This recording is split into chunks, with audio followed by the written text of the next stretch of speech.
Good morning, everybody. Thank you all for coming this morning. So, as Alicia said, my name is Dana Began. I work for the Department of Mental Health and Addiction Services. I work for the Office of the Commissioner, and I work in the Evidence-Based Practices and Grants Division. Our division oversees several different levels of care statewide, but my presentation today is going to be around our adult crisis services, and it's what I kind of call the 30,000-foot overview of DMHAS crisis services for the state of Connecticut. As you are probably aware, DMHAS provides behavioral health services for adults ages 18 and over, and our sister agency provides behavioral health services for individuals under the age of 18. So again, primarily the services that I'm going to be talking about today are the DMHAS crisis services. There are some similarities to DCF crisis services, but we'll be talking about adult services primarily today, and that's what I can answer questions best about. If there are any questions about other types of youth services, I can connect you with folks who are familiar with that, but primarily this will be around adult crisis services.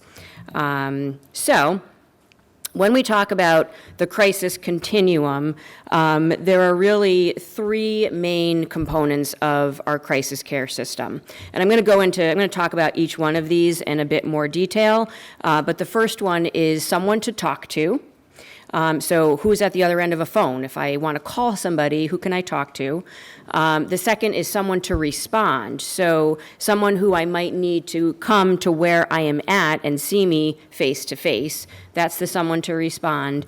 And then somewhere safe to go for help. If the phone doesn't work, and if the person who comes to me to help me doesn't work, is there a safe place that I can go for help? And frankly, for the last several years in Connecticut, I think we've been really strong with the someone to talk to and the someone to respond. The somewhere safe to go for help has been a bit limited. However, what I'm going to talk about a little further on in the presentation is some new programs that we've established in the state of Connecticut that have expanded the somewhere safe to go for help. Typically, as you know, the somewhere safe to go for help when an individual is in crisis or distress is what? Emergency rooms, right? EDs. Well, that has expanded a little bit over the past year or so, and I'll talk more about that. Folks also ask, well, how do you define crisis? And that's a really good question, and the answer is we don't define crisis. Crisis is defined by the individual. So it's whatever the crisis is to them. We don't say, oh, well, that's not a crisis. That doesn't sound like a crisis. We're not going to help you with that. The crisis is defined by the person, and could be, we call it crisis, we call it distress, whatever that might be, but it's very individualized for the person, and whatever it is that they define as the crisis is what we go with. So it's obviously a very broad definition. So the someone to talk to, again, that's, as I mentioned, the person at the other end of the phone. And in Connecticut, we do have several crisis call lines, phone numbers. I'm going to go into a little bit more detail on a later slide, but in Connecticut, all of our crisis lines are managed and operated by the United Way of Connecticut. And they have 24/7 service and support. The someone to respond, the person who could potentially come to you when you're in crisis or when you're in distress, are our adult mobile crisis teams. Again, there's also mobile crisis teams that are specific for youth that actually go to where the individual is, wherever that might be. Could be to their home, could be to a park, could be anywhere, wherever that person is and they're experiencing their crisis or their distress. And then the somewhere safe to go for help, as I mentioned, most notoriously we know about emergency rooms, emergency departments, but fortunately we've added a couple additional levels of care, which I'll talk about in a little bit. All right, so the someone to talk to, as I mentioned, all of our crisis lines, which we do have a few of in Connecticut, are operated by the United Way of Connecticut. Show of hands, How many of you have heard of 988? Okay, good. For those of you that haven't heard about 988, 988 is a very important new number. 988 is now the new National Suicide and Crisis Prevention Lifeline. So back in 2020-ish, federal legislation was passed requiring all states in the United States to adopt a new 3-digit, easy-to-remember crisis number that can be accessed and called anywhere in the country, and that's when 988 kind of came to begin. It was officially launched nationwide July 16th of 2022. So we're just shy of 3 years of having 988 as the National Suicide and Crisis Lifeline in Connecticut. It was previously, you'll see on the screen, it was previously an 800 number, 1-800-273-TALK. I don't know if folks are familiar with that one. But again, because it was an 800 number, it's longer, it's not as easy to remember. There was the federal legislation that was passed that required everybody to go to 988, similar to 911, right? 911, we say, is for medical emergencies or, other types of fire emergencies and medical emergencies and police emergencies. Well, 988 is kind of like the line for mental health and substance use emergencies. And that's kind of the broad distinction that we're making and trying to educate folks on, is that 988 is kind of like the 911 for mental health and substance use. So that number is answered by United Way of Connecticut. We also have an adult crisis line that has been in existence even prior to 988 called the Action Line, which stands for Adult Crisis Telephone Intervention and Options Network. We just call it the Action Line. And that is also an 800 number. It's 1-800-HOPE-135. But that number is also answered by the United Way of Connecticut. And DCF also has their child crisis line, which is just simply 211. So essentially there's 4 numbers. The 1-800-273-TALK is still in existence. People are still calling it, so it's still being answered. 988, Action Line, and the DCF Child Crisis Hotline. So all of those 4 are answered by the United Way of Connecticut. They have 3 ways in which they manage these crisis calls that are coming into them. So first and foremost is they can handle the call just telephonically. They listen empathically. They try and do some de-escalation. They listen to what the caller is talking about, what their crisis is, what their distress is, and they do try and provide telephonic intervention, whatever that might be. It might be also making a referral. It might be saying, hey, here's a provider in your area that might be able to help, and giving them the contact information for that. So they do try and do as much telephonic intervention and telephonic resolution as possible. Frankly, 94 to 95% of all of the crisis calls that come into the United Way from those 4 lines are resolved telephonically, which is a huge percentage. And it's really important to note because oftentimes the public will worry, well, what happens if I call a crisis line, right? What's going to happen? Who's going to show up at my house? Are the police going to come? Is there an ambulance that's going to come? What's going to happen? Well, 94 to 95% of the time, it's going to be resolved telephonically. You're just going to talk to somebody and they might be able to help you and listen to you and provide you with some resources and information. And that's the end of it. So that's a large percentage of the calls. If that's not possible, if a telephonic intervention is not able to be achieved, then there is the opportunity for the call taker at United Way to hand the call over to the mobile crisis team in that person's area. Now, one thing to note is that while the call takers at United Way are very specifically and very specially trained to take crisis calls, much different than the call takers who are doing information and referral, right? They're trained one way. The crisis call takers are trained very intensively in a different way. And although they are very intensively trained, they are not clinicians, okay? They will not be doing therapy on the phone. They will not be providing clinical interventions on the phone, but they do have access to a clinical supervisor who is available to them on all shifts, 24/7. So if they're not able to provide that telephonic resolution or intervention, they can discuss with the clinical supervisor and with obviously the caller about whether or not to transfer that individual to a clinician on a mobile crisis team. About 5% of the calls that come into these lines get transferred to a mobile crisis team. And what happens then is the caller is now talking to one of the mobile crisis clinicians, and they're determining what the next steps might be. What might that look like? The mobile crisis clinician might say, hey, we can get you in for an appointment. Why don't you come now to the agency? Or the mobile crisis clinician might say, do you want me to come out to you? Do you want me to come and talk to you and sit with you and see what's going on? So they kind of determine the next steps. More often than not, it probably is the mobile crisis clinician going out to where the individual is at to do a more clinical assessment and screening to determine those next steps.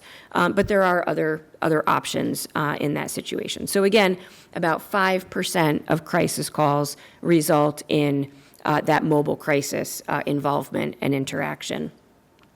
And then last but not least, if telephonic intervention is not possible, if the situation is such that it might be too dangerous for a mobile crisis intervention, meaning that if the caller is at imminent risk, and again, United Way call takers have very structured questions and very structured protocols around how they determine if somebody is at imminent risk, danger to self, danger to others.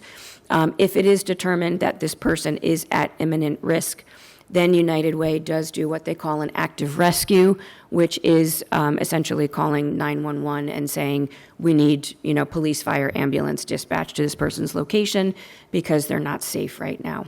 1% or less of all calls that come into these crisis lines result in an active rescue. Again, important numbers to emphasize because we want the community to know that just by calling a crisis number does not mean that lights and sirens are going to be showing up at your house, right? There are other options for that. So those are the ways in which the United Way answers and responds to those crisis calls. So this is just some data around the calls.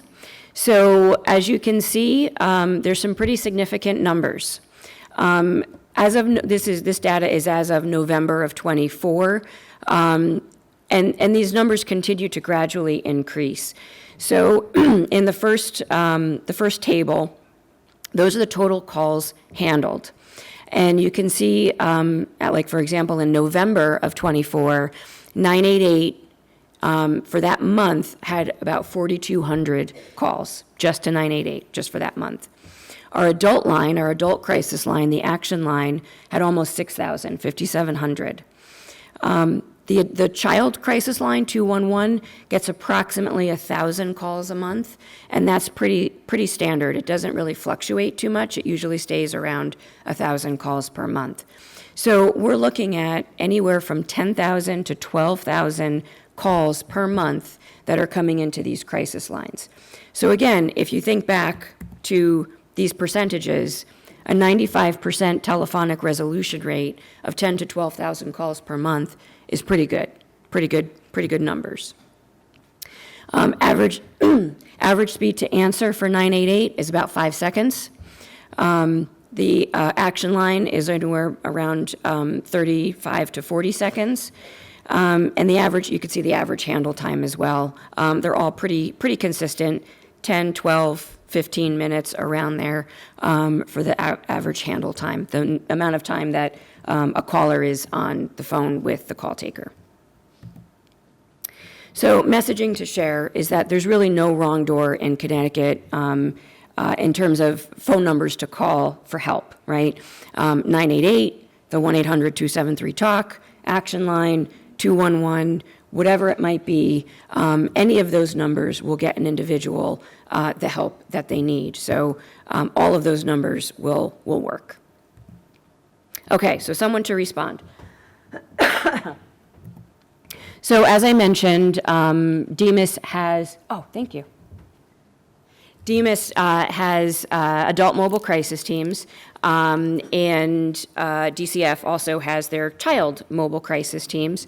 So for adults, we have about 18 mobile crisis teams that are spread out all across the state, provide full state coverage. I think DCF has 14 different locations throughout the state, and are available, again, mostly 24/7. We are working towards being a bit better around 24/7 services and supports. There are 10 private nonprofit DMHAS-funded mobile crisis teams and 8 DMHAS-operated mobile crisis teams. The DMHAS-funded, the private nonprofit mobile crisis teams are all at 24/7, and the majority of our DMHAS-operated mobile crisis teams are. I will be perfectly honest, in the southwestern part of the state, so like Bridgeport, Stamford, down that way, Fairfield, and the southeastern part of the state, Norwich, New London, Groton. Those are the two areas of the state where we are struggling with 24/7 coverage. And we're doing our best to try and strategize around that. But I just wanted to make that distinction that the majority of the state is fully covered 24/7, but we're still working on southwest and southeastern part of the state. Our DMHAS mobile crisis teams are also able to, I have on here emergency certificates. So an emergency certificate is a piece of paper that certain mobile crisis clinicians are able to write for an individual if, based on their clinical assessment, again, if that person presents as imminent risk, danger to self or others, or gravely disabled in that clinician's opinion, they can write an emergency certificate to have that person go to the hospital to be further evaluated. It is not a committal. It is not sending them to the hospital to be put inpatient or committed. It is simply to get them there for further assessment by a physician or APRN to determine, next steps. So again, but they have to meet the criteria for imminent risk and grave disability. So mobile crisis clinicians do have the ability to do that. So these are the locations of our mobile crisis teams. The blue stars are adult mobile crisis teams. The red stars are DCF mobile crisis teams. And then the green stars are where we have clinicians embedded within police departments. And you may have been hearing a lot about this on the news, that some police departments have social workers that are working with them when law enforcement is finding themselves on a call with an individual that may be presenting with behavioral health needs. They will partner with social workers to help with the intervention. And I will say, I think we're very fortunate in Connecticut. We have very well-trained law enforcement. They're trained in crisis intervention. We have the Connecticut Alliance to Benefit Law Enforcement. It's a private organization that DMHAS contracts with to train law enforcement in how to work with individuals who are experiencing a behavioral health crisis. Their classes are full every single month. Tons and tons of officers are trained each year in crisis intervention model, and they do very well in recognizing when a more appropriate response is a behavioral health response from a social worker than from law enforcement. So we have very good partnerships with our local law enforcement, and so the embedment, I think, is working well as well. This is a graph of referral sources. So when our mobile crisis clinicians are called out to do a crisis evaluation, this is basically showing where the referral is coming from. And you can see the highest bars are from police, which is a good thing, right? They're recognizing that they need help, and they want a clinician to come out and support them on scene. And then second is self or mental health provider or family friend. Those are kind of the next three most common referral sources. This graph just basically is saying that when the police refer someone for a crisis evaluation, so when the police are calling our mobile crisis clinicians and saying, hey, I think we need your help, the majority of those individuals are going to the emergency department for further evaluation. So translate that into the police are appropriately referring individuals to mobile crisis for help. So that's a good thing. There are also several new collaborative models in Connecticut that co-response models, we call them, where law enforcement partners with a mental health provider, a clinician, to respond. And specifically in Hartford and New Haven, Hartford has something called the HEART Team. New Haven has a program called Compass, and these are mental health providers that are kind of doing outreach and engagement in the community, being a little bit more proactive, and doing that outreach and supporting individuals who might be experiencing a crisis or distress, and then partnering with partnering with law enforcement in that law enforcement knows that these teams are out there and available, and also call them as well. In Stamford, they have a very unique situation which has impacted their use of force numbers in their police department significantly. So the Stamford PSAP, Public Safety Answering Point, which is basically the 911 call center, they have a former law enforcement person in their 911 call center. So when behavioral health calls are coming in to the 911 call center, that person is helping to determine if there should be a police, fire, ambulance response, or if it should be sent to their embedded social worker clinician in their police department. And so the majority of the behavioral health calls that are coming in to that Stamford 911 public safety answering point are now being diverted from police, fire, ambulance to a clinical social worker. So again, reduction in the use of force and all of that. So they've had really significant success with that.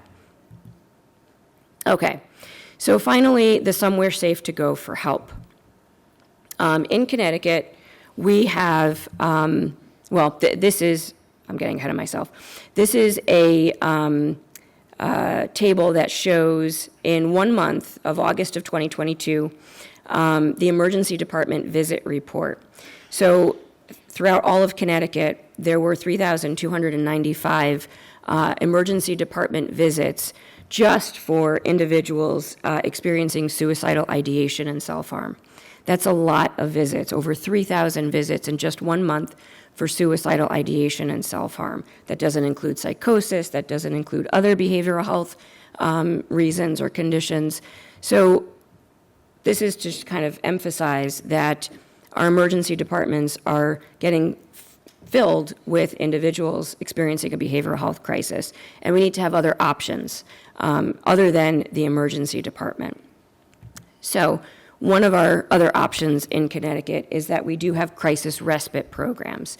This is a list of all of our crisis respite programs, where they're located, and who the provider is.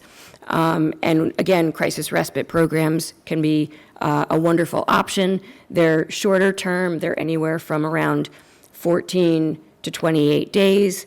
And they are welcoming to individuals who might need to kind of get away, take a break, de-escalate. We have only 100 beds, so it's a very limited resource. It's a great resource, but it is limited for 100 people in Connecticut. What we have done, so I think I mentioned that we've worked on expanding the Somewhere Safe to Go in Connecticut. So in the last year, we have implemented what we call a 23-hour crisis stabilization center. 23-hour means that the length of stay is less than 24 hours. And it's called the REST Center. We love acronyms in this state. I mean, let's be honest. DMHAS loves acronyms, right? So we call it the REST Center. REST stands for Rapid Evaluation, Stabilization, and Treatment, and that's exactly what this program is designed to do. It's designed to be an alternative to the emergency department for individuals experiencing crisis, experiencing distress. It's located in New Haven. However, it is open to anyone, anywhere in the state. It is not just limited to New Haven residents. Anyone, anywhere in the state can go there. It's run by Continuum of Care, and it is a multidisciplinary team, similar to what you would find in an emergency department. There are prescribers, there are clinicians, there are nurses, there are people with lived experience, all types of staff at this site, and it welcomes up to 10 individuals. There are not beds, there are recliners that folks can access and utilize. Police can drop off if, law enforcement is doing an intervention and they feel that somebody could benefit from this as opposed to the emergency department. Police can bring folks there as well. And as I mentioned, it's open to anyone, anywhere in the state. And this is, we haven't even, I think they've been open, they just hit a year, like May 5th. May was their 1 year anniversary of being open, and they are definitely seeing some significant results with having people be able to go here instead of the emergency department. So again, this is one level of care that we've established as an alternative to the emergency room. Continuum of Care also has set aside some respite beds for folks that might need longer than this less than 24 hours, right? 23 hours, 59 minutes. So sometimes folks that start here will then get discharged to their crisis respite beds if they need a bit longer length of stay. So again, we're trying to bridge that continuum, right? So this is one new level of care. And then the other brand new level of care that just opened up in July of last year, so we're almost coming up on our 1 year anniversary for this, is our peer respite. Peer respite means peers, it's run and staffed and operated by individuals with lived experience. The agency that runs this program is New Life 2. They are all their agency is run and operated by individuals with lived experience. And this peer respite, it's called the Gloria House. It's located in New Britain, fully staffed by individuals with lived experience. And this is a bit longer length of stay. It's not as acute, it's not as immediate a need as the rest center or somebody who might need to go to the emergency department. This is a bit less acute level of crisis or distress, and the length of stay is anywhere from a few days up to about a week. The Gloria House is it's literally a house. It's a duplex in New Britain. And it welcomes up to 4 individuals. So there's 2 bedrooms on the first floor, 2 bedrooms on the second floor. Each person has their own bedroom. They do have a shared living area, a shared kitchen on each floor. So only 2 people are sharing the living area and the kitchen. Again, open to anyone, anywhere in the state, not just New Britain residents. Anybody can go there. We've also been working on supporting the Gloria House with transportation because we've heard that that has been an issue. Folks from, say, Torrington may have difficulty getting down to New Britain. And so we've been using some creative strategies to try and utilize some of our transportation providers to help get folks to the peer respite. I should also mention that the Rest Center is also a converted house. So both of these are very home-like, welcoming environments, as opposed to kind of like, your kind of sterile medical model emergency room. That's kind of very, medically oriented. So these are beautiful converted homes that make the environment just very trauma-informed and just a welcoming and relaxing and calming environment. So the crisis stabilization and the peer respite are those additional levels that we've added to this somewhere safe to go for help as alternatives to the emergency department. So having said all of that, I did want to leave some time for questions. So if there are any questions, I think Alicia has a microphone and she'll come around. Just on the peer respite, how do you get involved in that, or how can you establish another home, or is this a pilot program? You're talking about like to have an additional one? It's not a pilot because it's not. We're keeping it. It's not going anywhere. Right now, it's all about funding, right?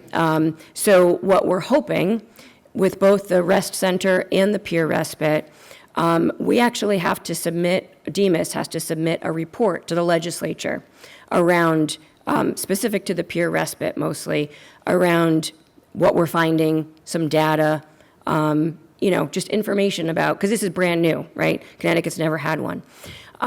What we're hoping is that we can report to the legislature that this is having good outcomes, that it is making a difference, that it is a good alternative to the emergency department, and that possibly more funding may become available if we can show that this is an important service and level of care.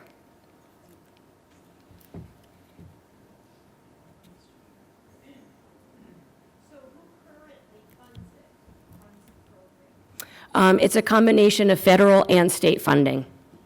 Yep.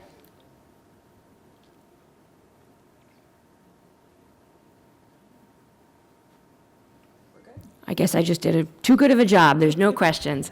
Thank you, everybody, very much. Appreciate your time and attention.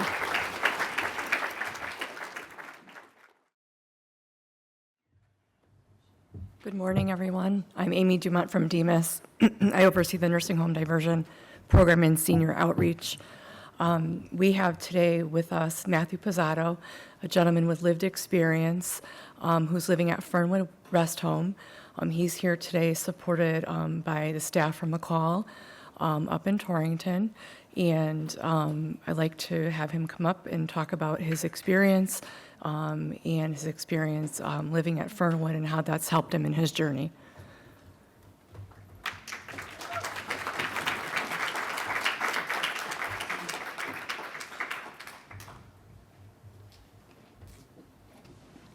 Good morning, everyone. My name is Andrew Severko. I'm the addictions case manager for McCall Behavioral Health.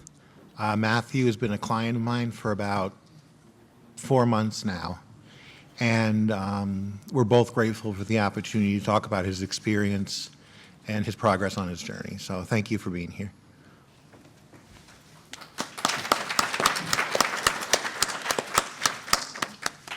Hey, everybody. I'm Glenn Ryan, Director of Special Services at McCall Behavioral Health, and we're very fortunate to have the partnership that we do with Fernwood Rest Home, which is an RCH in Litchfield County. And most of our interaction with Fernwood is with our senior outreach and engagement program, to where I was here a few weeks ago. It was actually a month ago, right? Yeah.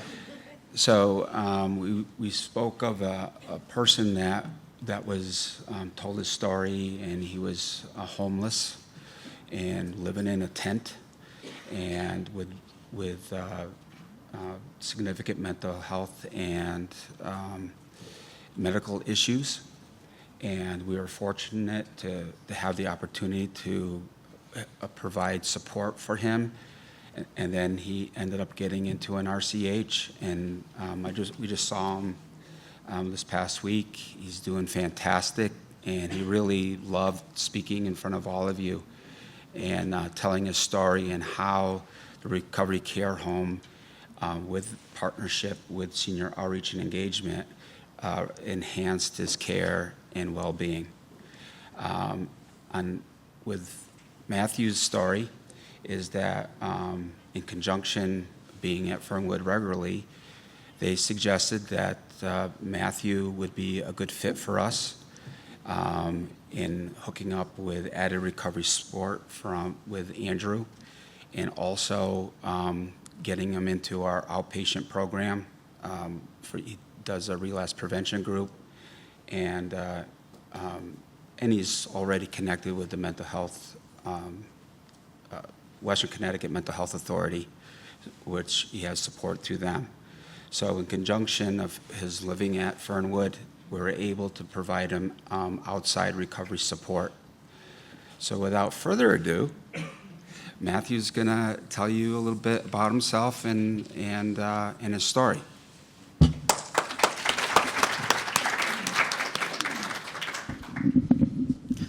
Thank you very much, everyone. It's an honor to be here. And I guess I will, okay. Here we go. I will tell my story. I'll just start at the beginning and end at the end. I was born March 28th, 1986, which means, yes, I will be 40 next year.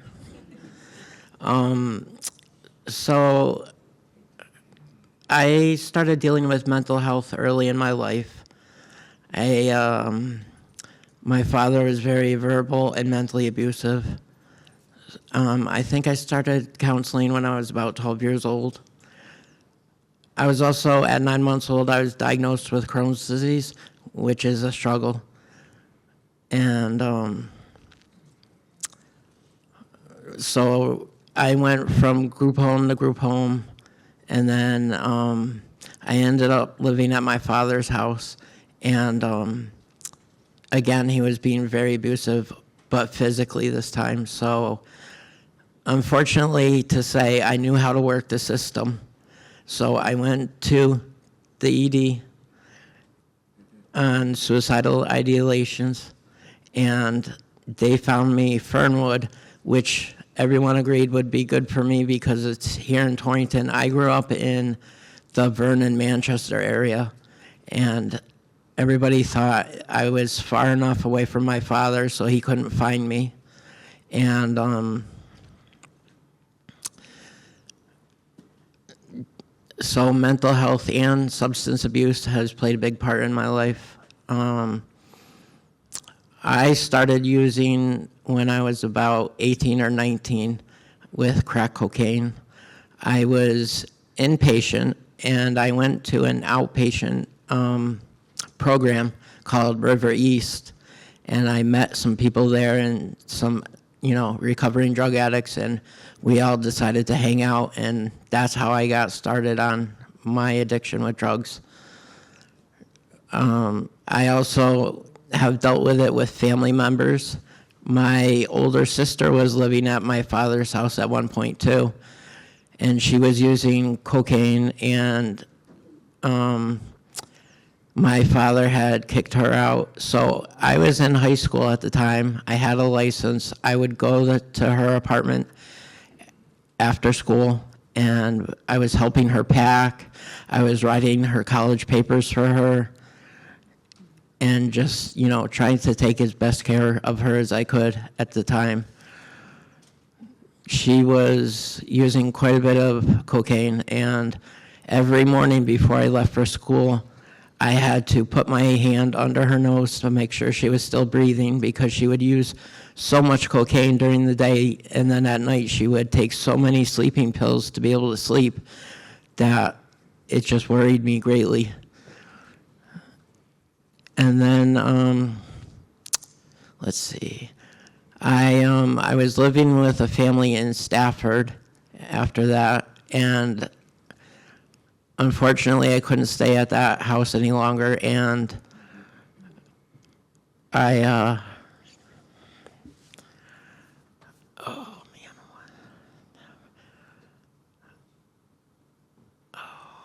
sorry, I've never spoken public before.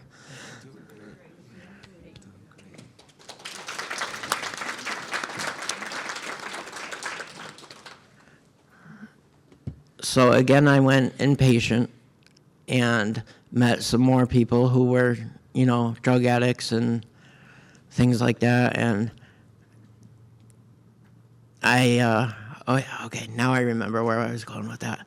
So I got kicked out of the house in Stafford, and I had nowhere to go. So my grandfather had passed away, and his house was in my mom's estate. And she said, go to your grandfather's house. I'll meet you there, and you can stay there until you get everything situated. While I was living there, I had some friends. Well, I thought they were friends, but really they were enablers. And I started using heroin. I was dealing with a great deal of mental health at that time. I saw a movie where a girl got a lobotomy, and I thought, oh, wouldn't that be nice? I wouldn't have to deal with the panic attacks, all the stress anymore, things like that. So I owned a high-powered pellet gun, and I shot myself in the eye to try and perform a lobotomy. And I am now blind in my left eye, and that was one of the worst decisions I could have ever made. They took my license because I guess once you go to the eye doctor and you're a certain percentage blind, you cannot drive in Connecticut. So I lost my license, which is hard. Lost most of my friends, almost lost my sister, and so from my grandfather's house, I went to my father's house, and he was becoming very physically abusive.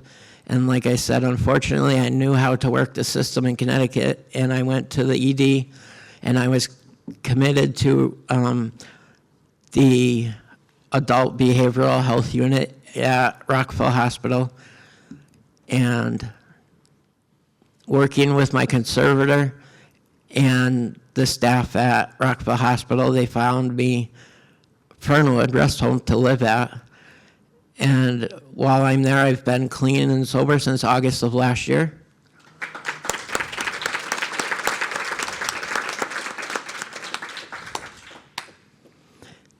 And I just want to say, if me speaking could help just one person, it's all worth it. And I would like to give credit to the state of Connecticut for, providing respite places and things of that nature. And now I live at Fernwood. I can't drive, so I pretty much just, stay there and play video games all day and things like that. But it is hard, and if I could change some things in my life, I definitely would. I've made bad decisions, which end up with bad consequences. And, through mental health and drug addiction, many people in my family have gotten hurt by the actions I've done. And that's hard for me to deal with. But being at Fernwood, the staff there is almost like a second family. So between the staff at Fernwood, Western Mental Health, and McCall's, I've found a lot of support. I feel I can call Andrew or Glenn at any time, and they would give me some hope and keep me on the straight and narrow. So that's about it. And I hope people who make bad decisions are not bad people. They just make bad decisions. So thank you.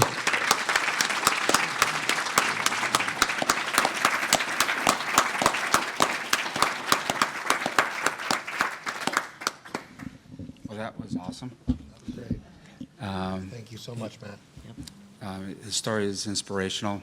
Andrew, why don't you just elaborate a little bit on your services and to provide outside extra support?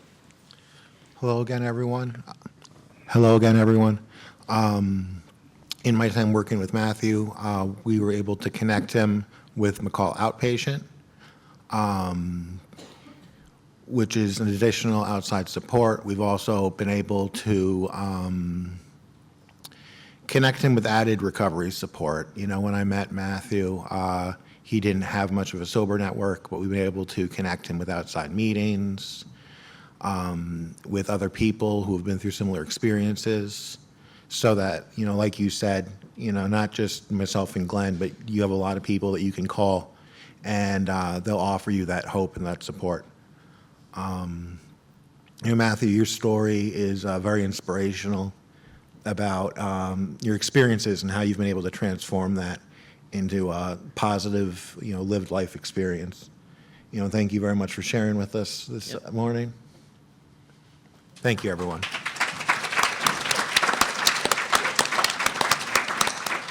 have a question. So Matt, what was most helpful to you in your positive journey?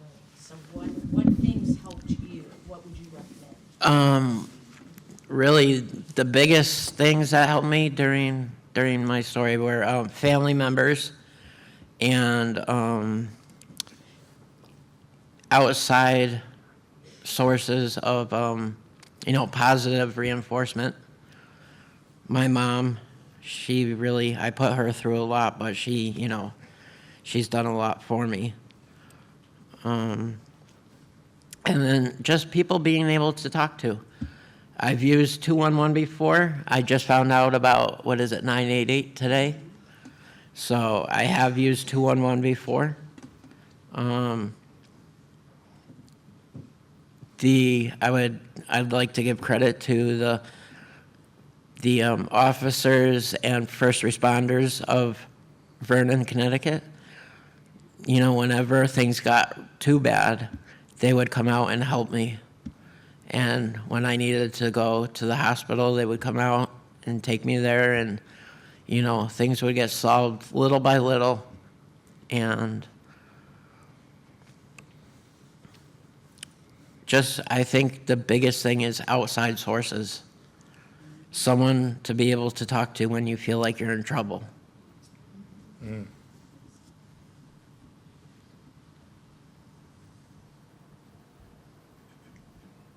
Any other questions? There's one over this way. I'm getting the mic over here. Hi, Matt. I want to commend you because some of the things I was picking up on when you were talking was that you're very empathetic with other people. And that's one of your strengths. And you're a responsible person, and you've built resilience. And I want to commend you for that because that's hard to do. I do want to ask you, though, you're 40. What is your next step? What are you going to do? At that point, I'm not sure. I am conserved person and the state, so it's kind of like I have to wait for my conservator to decide, okay, you're going to move on to your next step and live here, or I'm going to stay where I'm at for a while and, get better there, or I would like to go live with my sister, but I don't see that happening anytime soon, even though she is a great support in my life. And I want to thank everyone for being here and just listening to my story. Thank you.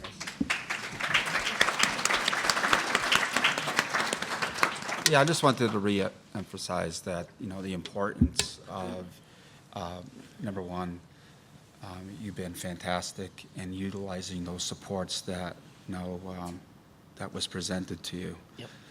And so it is a partnership, with Fernwood, with his mom, and, making sure that we're all communicating together to support him the best way we can. And I think that's a real key to success.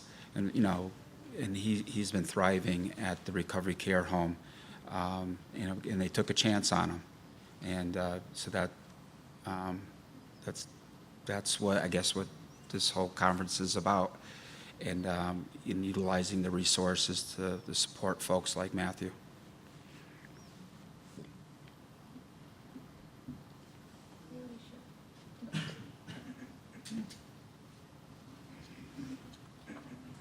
Hi, good morning. Can everybody hear me or no? Okay. Oh, thanks, Alicia. So thank you, Matt. That was just very compelling and very helpful. This is a room filled with residential care home providers. So what would anyone on the panel say the 3 most important points that you can share with this group? So I appreciated your comment that Fernwood took a chance on Matt. And that's critically important as we move forward, because residential care homes are critically important to the healthcare continuum. But what are 3 important things that you can give this group that, number 1, would support residential care homes in taking a chance, to give someone like Matt a chance, and 2 other points that would be helpful in, now that they have taken a chance, what are the services that are out there? I heard Matt talk about 211, calling DMHAS, but are there other things that you could share so that it would be helpful to this group? Thank you. I would say one of the points would be interdisciplinary cooperation. Making sure that not only are we all on the same page, but we're all addressing the same issues, and we're addressing them together and not sort of separate in tunnels, but making sure that McCall and Fernwood, that there is constant open communication about how Matthew is doing, what our next steps are. So I would say that that's one of the points. I don't know if you wanted to share one, Glenn? Well, did you want to go first? Yeah. Sure. I would say the biggest thing for residential care homes is, provide staff with conferences or things like this to educate them on mental health.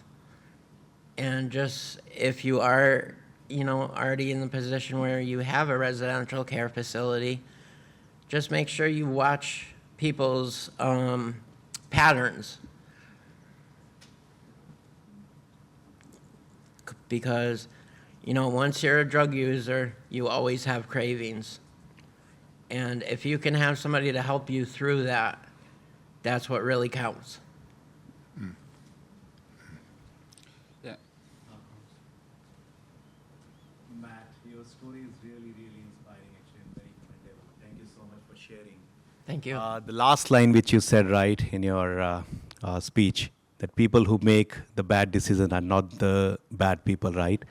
So that's really very thought-provoking. And one thing which I think you can do, as she said, right, what is your plan?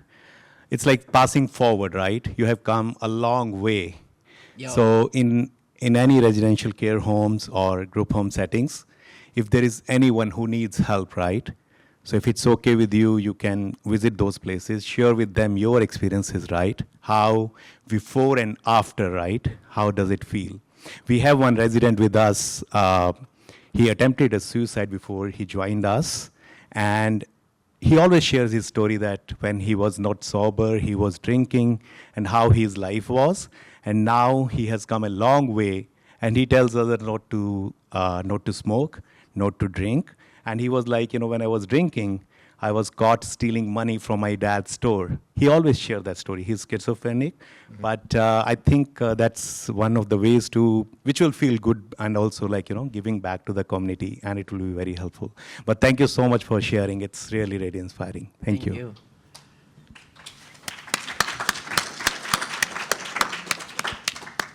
Hi, I have a question. One of the topics that comes up often is with this group and other groups is that when you have a lot of people living together, sometimes there's someone that continues to make those choices and the impact that that can have to others living in that community. What ideas or suggestions do you have that the person has the right to make a bad choice, but as peers, as owners of the long-term care settings, what can they do to further support the individuals trying to continue on the path of good choices? And how do they support the individual who may not be making the healthiest choices for them at this time, but you want to support, but you also want to make sure that the other individuals in the home feel supported as well? I can say one of the biggest things that got to me was if you're a drug user and someone makes you feel guilty about using drugs before you go out and get them, you always think twice about who am I going to let down this time?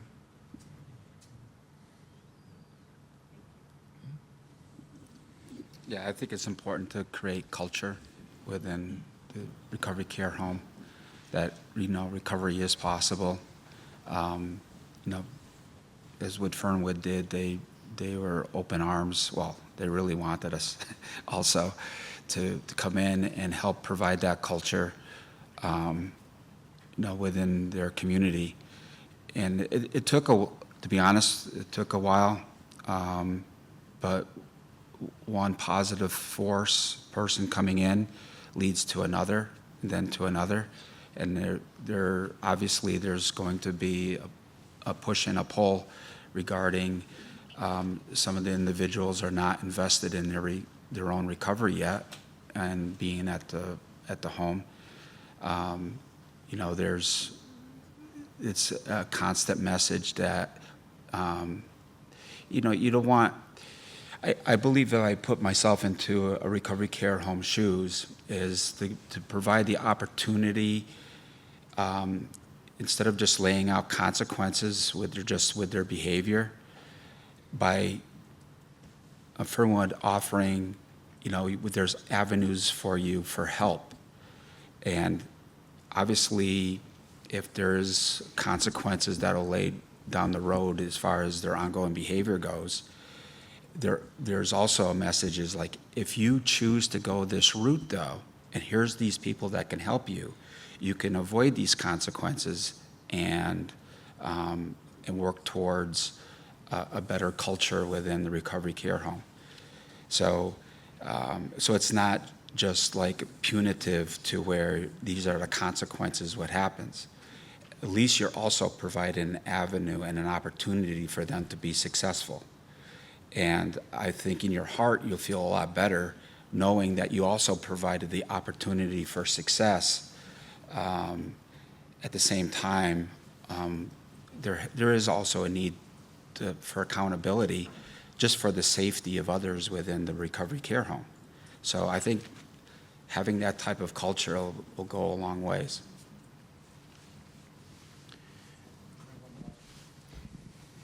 So you guys have made me think a little bit. We have a executive board of presidents of resident council in nursing homes, and we have a statewide family council that meets virtually, and so does our e-board. What do you think, Matt, do you think it would be helpful if we had a statewide residential care home group that we use on our Zoom and left it open, maybe dates and times for other individuals to join together and support each other? Definitely. Okay. You'll always notice when people want help, they will seek it. Mm-hmm. And when you show that you want help, others notice that.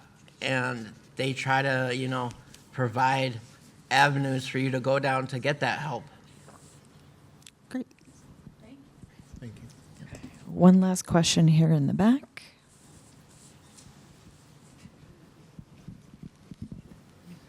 Matt, your presentation was pretty good. And my question to the rest of the team is we should have some of these group sessions where everybody can share. And, most of the people from the group home are there. There's DCF and everybody from people from mental health are also there. So we can exchange our thoughts and help the rest of the people as well. Thank you. Thank you. Okay, thank you so much. Another round of applause, please, for Matthew. Yay.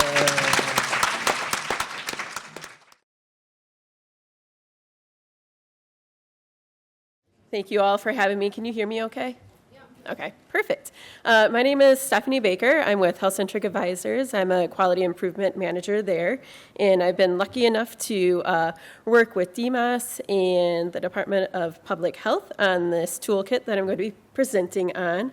And first, I want to I think Matthew may have left actually, but thank you so much to Matthew for presenting on his lived experience. It's always a tough act to follow, somebody who has that personal experience, and you couldn't tell that he had no public speaking at all, because I was like, well, I'm nervous and I've been up here before, so there we go.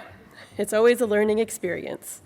So I'm going to talk about the toolkit. This is a resource that we developed, again, in partnership with the DMHAS and Connecticut Department of Public Health. While it's a toolkit for long-term care facilities and for residents with opioid use disorder, I think there's aspects of this that can really translate into the work that you're doing. Just making sure the slides are advancing. So today, I hope you leave, and I know this is the last of your learning series, so I think you have been learning all along, but I hope we understand the impact of the opioid crisis on the current population and the importance of comprehensive, compassionate care for residents with opioid use disorder and long-term care. We're going to explore the domains of the toolkit and learn how to utilize its resources to improve care delivery for residents with an opioid use disorder, and also identify some key areas for educational advancement in long-term care to enhance the management and support of residents with an opioid use disorder. I'm sure you've seen a lot of data in the last few presentations, but just to kind of narrow in, this was a study that was conducted in 2022, and it was looking at hospitalized patients with an opioid use disorder. Of these 460,000 hospitalized patients with opioid use disorder, they were aged less than 65 years and were duly enrolled in Medicaid and comprised the majority of 59.1%. You can see this is just showing where those individuals were discharged to. So 70% were discharged to home, 15% were discharged to skilled nursing facilities, 9.6% were discharged to non-skilled nursing facilities, which could potentially be the residential care homes. 2.5% were discharged at home with home health, and then 1.8% were died at the hospital. So, as you know, not one shoe fits everyone. So we're talking about residents, and what we're really focusing on is the person-centered approach. There are definitely different differences in every resident who has a substance use disorder. There are people with whom recovery has been long and successful and sustained with medication for opioid use disorder or other non-pharmacological approaches. There are people who are struggling with opioid use disorder and are interested in exploring treatment options. And there are people who are actively using opioids and are not interested at recovery. The primary focus of the toolkit are those who are, in treatment, but also I think everything that you can take from this toolkit will help with all your residents that you're seeing. Just a quick question. Has your facility admitted any residents with opioid use disorder or substance use disorder? Just so you can raise your hand if you, yes, great. And how prepared do you feel your staff were to care for your residents with a substance use disorder? Prepared? No. Unprepared? Yeah. Well, hopefully this series has helped prepare you a little bit more, and then I'm hoping to, with this toolkit, you can take some of these resources. I don't expect you to take the whole kit and read it front and back. It's 80 pages, I think, so just take sections of it at a time and help learn throughout that process. So just moving on, just realizing all my notes aren't here, so pardon me. So this toolkit was framed after HATCH. And HATCH is the holistic approach to transformational change. So HATCH is a person-centered approach used by healthcare organizations to transform their culture from institutional to individualized care. Hatch really realigns care and delivery systems to revolve around the needs and inputs of residents and patients, centering people at the heart of all care and positively affecting the quality of life and satisfaction. Because the institutional model of healthcare is rigid and impersonal, it often becomes a barrier to health and well-being. So using a simple individualized approach such as Hatch will help you deliver person-centered care with quality improvement. And for every desired change, the 6 domains of Hatch are activated to achieve successful and sustainable high-quality outcomes. So we really frame the toolkit around this model, where we look at, what are your workplace practices, what is your environment, what are your care practices, what's your leadership, what does your family and community involvement look like, and what does your involvement with stakeholders look like? And so now I'll get into the toolkit. And we'll cover each of the domains as we go. And I think we'll share these slides too out afterwards. I don't want to read all of the words on there. So this is what the toolkit looks like. You can find it on our website, and you can also find it on the DMHAS website, and I believe the Connecticut Department of Public Health website. You can also just Google it. If you do Connecticut OUD and long-term care toolkit, you will find the link to it. So the first domain in the toolkit is the workplace practice. So in workplace practice, we're really looking to enhance the understanding and skills and inclusive mindset of all staff to provide thoughtful and expert care to individuals with an opioid use disorder using a person-centered approach.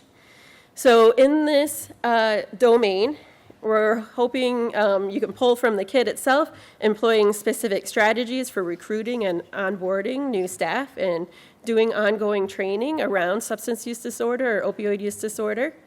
You can define some key skills related to OUD for professional and frontline staff, and then also access the need for new and expanded competencies to support your residents with an opioid use disorder.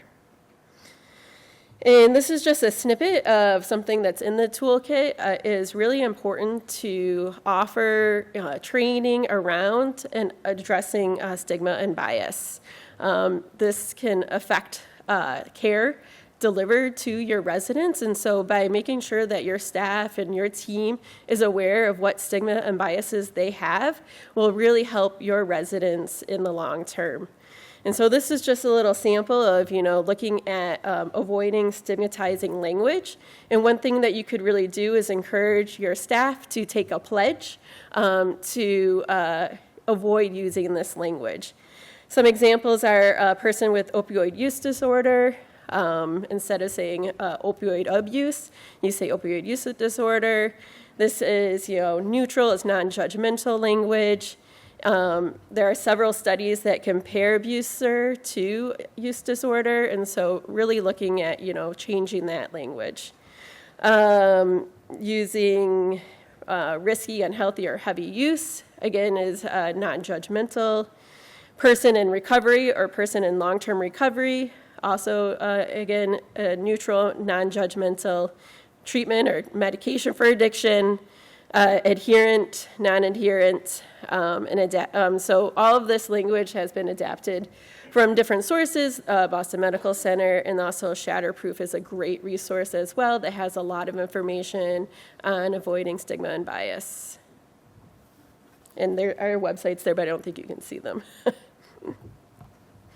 So the next domain in the toolkit is really focused on the environment. And so in the environment, the goal here is really to identify interventions that you can implement to foster a therapeutic environment that really meets the diverse needs of your residents to promote wellness. Here we want you to really define and implement a therapeutic environment, including 8 dimensions of wellness, which I'll go over in the next slide. Develop some action steps to really offer culturally and logistically appropriate services for your residents, and to really look at implementing evidence-based program or daily activities that are inclusive of the residents' needs, abilities, and interests. As Matthew mentioned, one of the things that he does a lot is playing video games, and so maybe finding out, what are some of your residents' interests, basketball, maybe working, they can help staff, you can provide some skills orientation, financial orientation, different things to really adapt and really enhance that environment. And that really falls, in line with the 8 dimensions of wellness, where you really look at the whole person. And a lot of individuals, can take this in different pieces and really focus on their emotional well-being. What are some emotional supports that you can provide? Spiritual, intellectual, again, those career development courses. Physical, getting out and being active. Environmental, how can you make your environment a little less institutional? How can you make it more comfortable for your resident? Financial and occupational.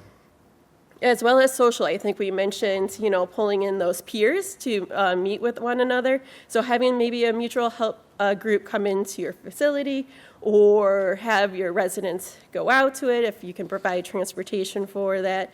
They also offer, I know there's remote options for some of the groups.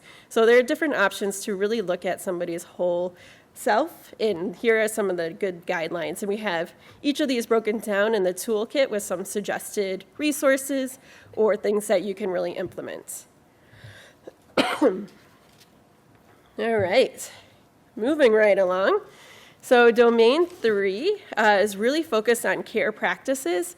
This is probably the beefier section of the toolkit, and it might not pertain as much to some of the work that you're doing because I know it's not all clinical.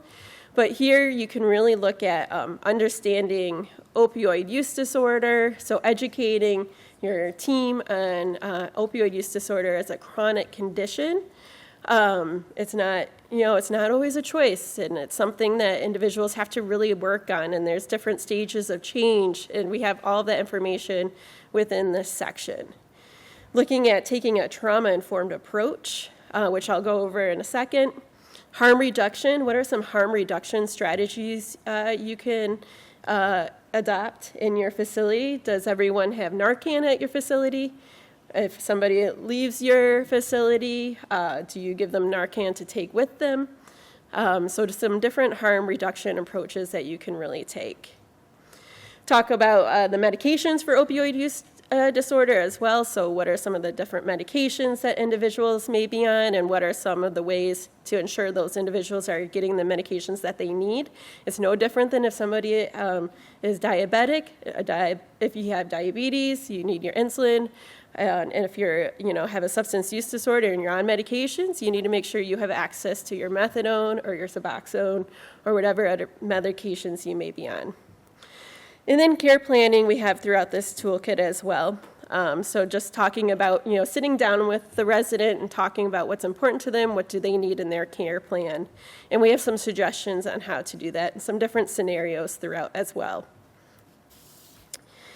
One really important approach to take is that trauma-informed care approach. And there are these 6 dimensions within trauma-informed care. So really working on trust building, person-centered care, cultural humility, safety, transparency, and peer support. There is a lot of trauma that exists within your residents, could also be within your staff. And so what are some of those triggers that may affect that resident and, might involve acting out, or maybe there's something that you said. I once heard from one of our presenters in the past that somebody reliving their story over and over again is traumatizing. So, having somebody have to repeat what they've been through starting from birth up can be a little traumatizing to that individual. And so thinking through that and making sure that you're sharing that with each other. So the next domain, and I apologize, I'm going through these fast, but there's a lot of information online. In the next domain, we really focus on leadership. In leadership, here we want to model and operationalize an organizational culture. We talked about culture change. Culture change takes time. And so in here, it talks a little bit about how you can professionally and empathetically respond to the needs of those with a substance use disorder, opioid use disorder, by ensuring safety, accountability, and advancing the needs, skills, and attitudes of your team. Here, we hope you really design and implement some policies, procedures, and agreements that support both residents and staff to promote person-centered care, employ standards of practice that create a safe and respectful environment within your facility, ensure ongoing and effective education of all staff that demonstrates the skill, knowledge, and attitudes required to care for your residents. And, these topics can really include the trauma-informed approach, harm reduction strategies, eliminating the stigma to foster a positive culture. And also, you want to look at your policies for appropriate naloxone use and storage in accordance with, state and federal laws. And also here we have defining some clear steps to access medication for opioid use disorder, and also some transitions of care information. So for residents coming from the hospital or from a skilled nursing facility to your home, there are some different transitions of care that you need to take a look at. An example of a transition of care is maybe making sure that you have an agreement set up with one of your opioid treatment programs in your region, so that if you do have a resident that is on methadone, you have an agreement already set up with an OTP that you can make sure that they're receiving their methadone on time, they don't have a lapse in that, and they also, do have that wraparound service where they can provide, some of the counseling services as well. And you can do an agreement with, other organizations within your community. It takes a village, so don't forget about all those different organizations that exist within. There's different recovery organizations. I know CCAR was here. There's prescribers, hospitals may be willing to also work with you. We heard about the police and the crisis, so there are definitely different community providers that can help you along the way. And then our next domain is domain 5, and this is really focusing on family and community, and we heard the importance of family. Matthew did a really nice job of teeing this up a little bit for me, so I appreciate that. But the importance of family and making sure that they're involved in the residents' life if they're there. And also making sure that they're involved within the community. So establishing some meaningful connections involving the resident, their family or family of choice and friends, and the community stakeholders to better support your residents. Look at how you can be a catalyst for the 4 dimensions of recovery. You can define the roles of community-based, working with your community-based organizations, such as the OTPs, which I already mentioned, identifying some common resources, peer recovery organizations, mutual help groups, gyms, social encounters, sports, and community activities. There are a lot of gyms out there right now that are supporting people who are in recovery, and so maybe making sure you can connect them to those gyms if that's something of interest. Also, identify ways to engage residents, families, and caregivers in the support of their care. And looking at, I don't know if discharge partners is as key, but maybe making sure that there are resources when an individual leaves your facility. And we just talked about the residence council, so I think that's a great idea. So maybe, looking at including that. And this is just a sample that's in the toolkit. It gives a little snippet of some different organizations that are around. There's Advocacy Unlimited, Connecticut Community for Addiction Recovery, which CCAR, National Alliance on Mental Illness, Recovery Innovations for Pursuing Peer Leadership and Empowerment, and then, of course, the Connecticut Mental Health Services and DMHAS. And then there's some virtual support meetings as well that you can offer. And last, domain 6. So domain 6 is around stakeholder and regulatory involvement. And so here we provide some practical strategies for your facility to navigate state and federal regulations that may present challenges when caring for residents with opioid use disorder. We highlight some emerging themes in the state and federal regulations pertinent to providing care, as well as suggesting some strategies to support comprehensive and patient-centered care for your residents. And really, I think it's just so important to emphasize partnering with your state agencies. I know from experience here that the Connecticut state agencies are very involved and very vocal and very willing and open to helping you along the way. And so really, reaching out to them if you have questions. Hopefully that's okay, but I know it is because you've already put on this learning series. So just talking with them, there's questions, there's lots of questions around this. And so this is just some things that Connecticut is doing to address these barriers.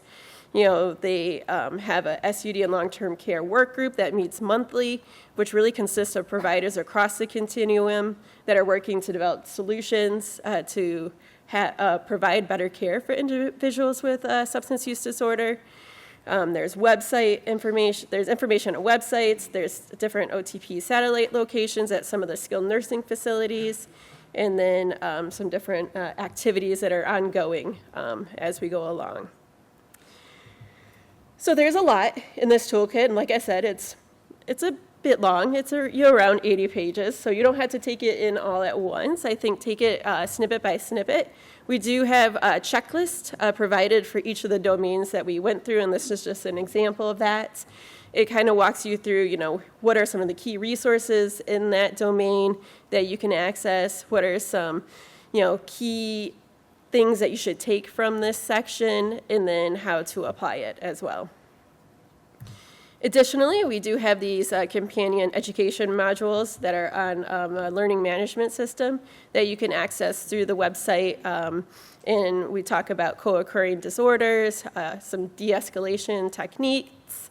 We talk about trauma-informed care, how to address stigma and bias, and also a general overview of the opioid epidemic.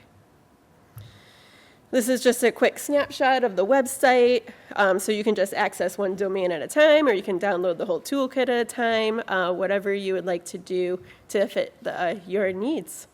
And that's the website where the toolkit is located, and I should have put a QR code, but I forgot to do that. It's like something still new to me for some reason, those QR codes. But that's all I have right now. Any questions?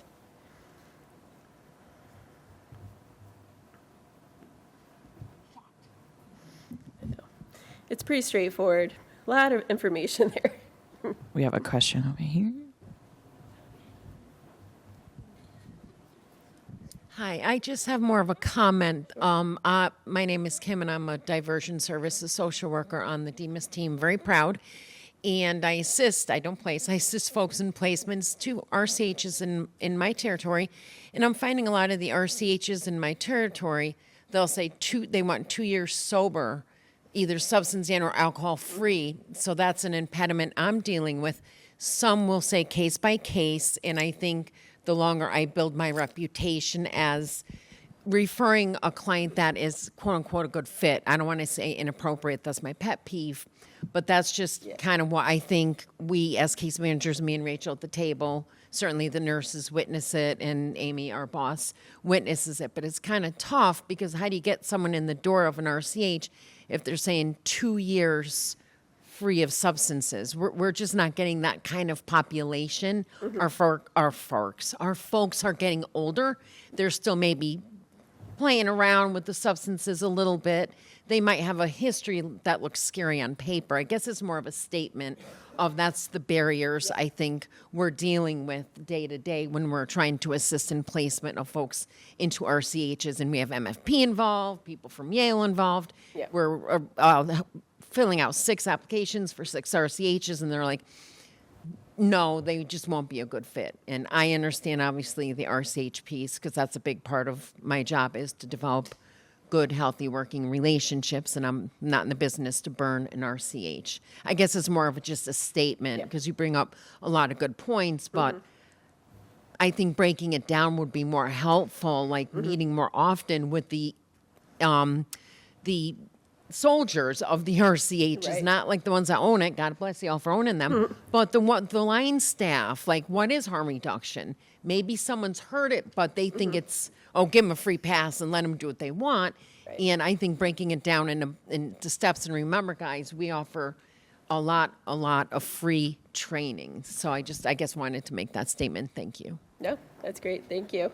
Yeah, I think the ongoing training is so helpful, and doing it at the site too, so that you can capture more and more of the individuals there on site. But thank you.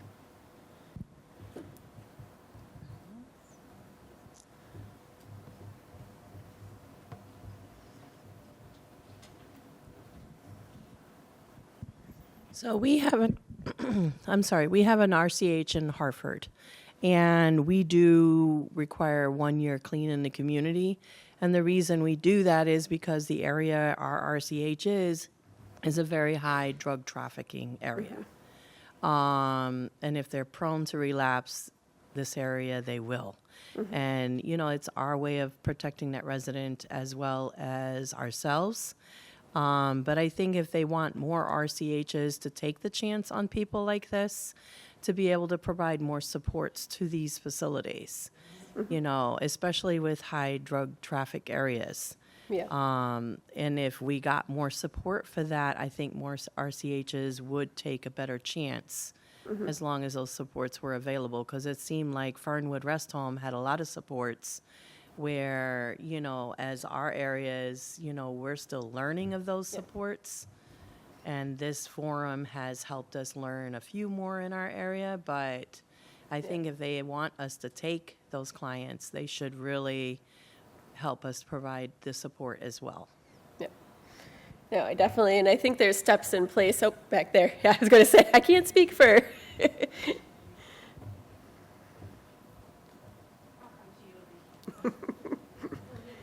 You have your hand up too, right? I just wanted to say, I believe everyone should have received resource guides specific from DMHAS to your region of the state. And within that resource guide, it should have various levels of support within your area of the state. So those resources are there for you to try to build those relationships with. There are recovery supports, behavioral health supports. There's actually even medical, primary care, and all of those things are in those resource guides that we developed for that reason, so that you know where to call and try to build the bridge to those services in your area. I do also want to just point out, just because resources are available, that individual still has a choice about whether or not they're open to accepting those resources in that moment. So we need to remember that piece as well, that recovery is individualized and looks different for every person. So it's not a one size fits all. But hopefully those resource guides will be useful to folks as they support individuals on their recovery journey. Oh, hello, Barbara. So I just wanted to piggyback on your comments, so thank you. That was brave for you to talk about that you have a caveat that you need to have 1 year of sobriety before you'll consider someone. And I know, Maraith, you and I had a conversation that you plan on expanding this educational series and may not be meeting here, but maybe meeting in Hartford at DSS. So that may be one of the first things that we want to tackle is, number one, we know that there are individuals in hospital settings right now that are waiting for placements either in a residential care setting or in a SNF, and the impediment or the challenge or the obstacle is the fact that that individual has an SUD. So I hear you, appreciate the comment that if there were more supports, and the toolkit, I will say, is just an amazing document.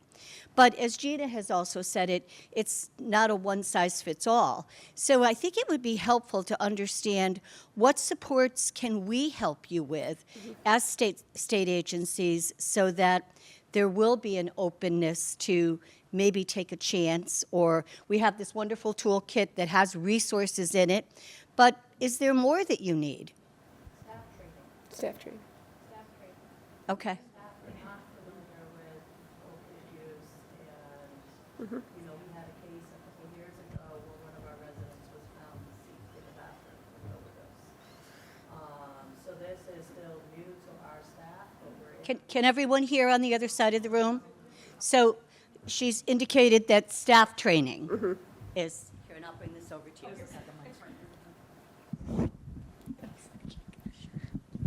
No, I think if we got more staff training to be able to provide support to our staff, not just the facility itself, but to our staff to better understand, because opiate use is increasing, it is becoming more prevalent. And in the areas, especially Hartford, New Haven, Bridgeport, these are all very high areas that they're seeing the increase. So those areas with RCHs as well as the others, if the staff got more support, maybe a staff training day or, something to be able to present to the staff on what to do, I think would help as well. And I think we were never able to finish the OUD 101 overview that first day, and we know that we also owe an additional component to this training, because I think that's very helpful first for everyone in this room, and then however that information can be shared with staff. That was the last thing I wanted to say before I forgot when I got up, that we know there's a part 2 of that presentation that never happened. There were just so many important topics. So that will probably be arranged at some point in the future, because I think that's a very important piece. We never got to the acts and facts of OUD and the supports and MOUD, or medication for opioid use disorder, which are really all very important. And Barbara and I are going to tag team something for you at some point. Gina and I and Stephanie, thank you for mentioning our monthly work group on, we call it the SNF-MOUD. It's the Skilled Nursing Facility Medication for Opioid Use Disorders. But we have been remiss as we talk about this, and we don't have the inclusion of an RCH member. So I think that's something we need to do as well as we move forward with this. We have lots of creative ideas that we want to do that will help support the continuum.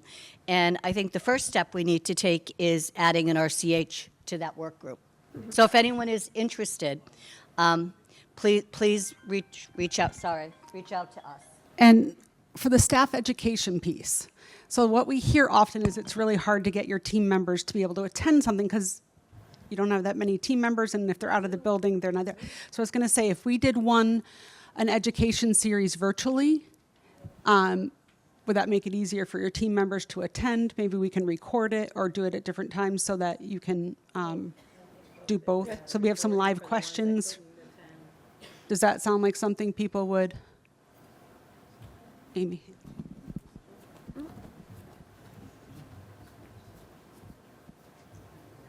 So the diversion team, the nurses and the case managers, we have some educational opportunities available. We would come to you. Out in the hallway on the table is a list of the trainings that we have. But if there's something specific that you want for your staff, let me know and we'll create it. Happy to come out. We all travel, so I hear from a few of the residential care homes, but not many, and we'd love to come out to Hartford. So, take the flyer and feel free to email me, and if you need something particular, let me know. My name is Amy Dumont. Yep. That's another question. Oh, it's free. I don't know if people heard that. It's free. That's always a good point. I just wanted to add something.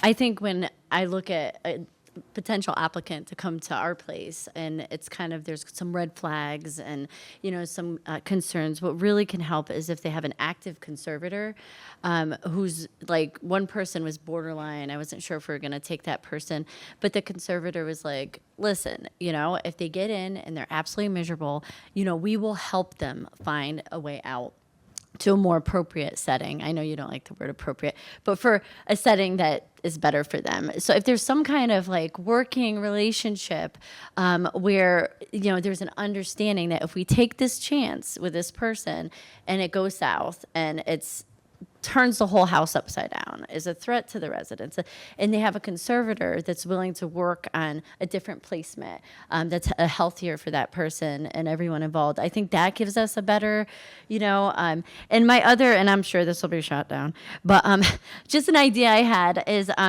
one idea is if there was some kind of probationary period, okay, this person looks super risky and I really don't feel comfortable, but they've been at a homeless shelter forever or at the hotel forever, and there's a dire need for placement. I mean, it's probably not like I said, this probably isn't feasible. But what if there was like a 6-month probationary period that everybody agrees on, and it's like after that 6 months, if that person is really declining and not doing well, then the state or somebody helps us, with better placement. So just a couple ideas. Unfortunately, I know. Those go against the residents' rights and involuntary transfer discharge rules. So there's two things that I want to comment on related to that and a few other things. I was just looking up because of course, my computer died just as I found it. One, in a residential care home, the way that you guys are currently licensed, because it's not tenant landlord, you have resident agreements, you must follow the appropriate path for involuntary transfer discharge. You can't have 6 months limits. Even if a conservator agreed, they'd still have the right to take that to probate court as the resident or to appeal that individually. So I just want to be sure that if you're making an agreement with a conservator, that you totally understand that the resident has the right to say that is not what I want, and I'm going to take that to probate court myself, because they have somebody that represents what they want, and then the conservator that's representing the overarching needs and what they're conservator of. Okay, so that.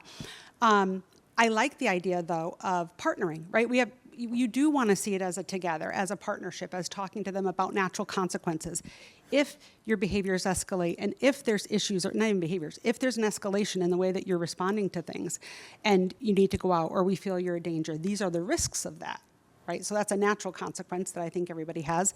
And I just want to, and maybe Dan can pull it up quickly, CHRO passed a bill last year, so in 2024, related to settings not accepting people due to a history of mental health, and I believe again, it died as soon as I was trying to pull that up. So I would be really careful, and there's been some lawsuits around that. So being very careful as to why you deny access to your setting and what that looks like. So I just want to put that out there to people, because that was a surprise to me. I didn't know they were working on that last year. I didn't have anything to do with that for once. You can't blame me. But that was passed by CHRO last year, because I think there are so many individuals, all ages, all demographics, that are facing different types of issues and concerns. Well, thank you, everyone. This is our website, too. You can feel free to go to it. We do have some resources on there, some trainings as well. We've done a few webinars recently, and we have the recordings up. One is on connecting to your community resources. So we had a few harm reduction organization present, CCAR. We had Amy present at our last webinar on was it housing or, no, it wasn't housing. The diversion program. Oh, my gosh. They're all in my head. So some different resources on our website. But thank you for having me, and thank you for all you're doing and being open to learning more. Thanks.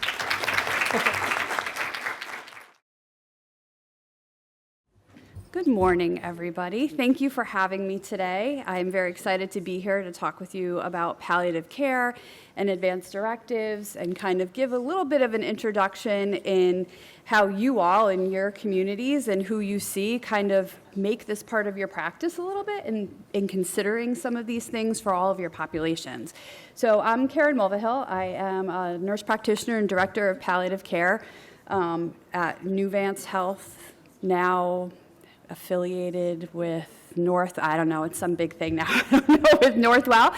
I've been there for 20 years and been doing palliative care for 20 years. I am also the chair of the Department of Public Health Palliative Care Advisory Council. Thankfully, we've been trying to do a lot of great work. And so this is really a great opportunity for me to talk a little bit about palliative care, what that is, and how you can use it in your facilities. I have no financial interests or arrangements with any organizations. So for our agenda today, I'm going to explain what palliative care is. We'll talk a little bit about the difference, which is very big, between hospice and palliative care. I'm going to talk a little bit about advanced care planning, too. I'm a big advocate for advanced care planning and knowing the differences between what the different documents mean, and why it's important for every single person over the age of 18 to be considering advanced directives. So palliative care, what is it? It's about living our best life, right? In the setting usually of a chronic or serious illness, such as heart disease, lung disease, cancer diagnoses, neurological illnesses, dementias. We're getting more and more, as we were just talking about substance use disorder, more and more mental health patients who are, it's kind of this ethical issue of they're so debilitated and don't want to go on anymore in their mental health, and talking about how do you roll in palliative care and hospice care with those patients, because it could be a big ethical issue. So really it's for any patient who suffers with symptoms from their chronic or serious illness. It's a type of care that focuses on the patient and the family as a whole entity outside of that specific illness. So it's really, truly holistic care. We want to look at not only the patient and the disease, but whole patient care, right? So taking some of those hospice concepts of the whole patient and really pulling it in much sooner than hospice would. It's initially can be provided by a primary care doctor, an oncologist, a specialist. Really, everybody should be trained. Most people do some level of primary palliative care. How well that's done is another story, but it is provided a lot of times by the primary doctor taking care of that patient. Or, as we're seeing more and more over the last 20 years, more specialty palliative care coming into play. When I started in this field, I always said, I don't know why I have a job, because I feel like I shouldn't. We should just be all doing, palliative care for all of our patient population. But I think the way our medical system has changed over the last 20 years, nobody has the time to really be able to dedicate to spending time with a patient and a family and finding out what really matters most to them. And I think, and those complex cases, right, where there is family dynamic issues, a lot of different things that we really need to consider, that's where our specialists in palliative care really come into play.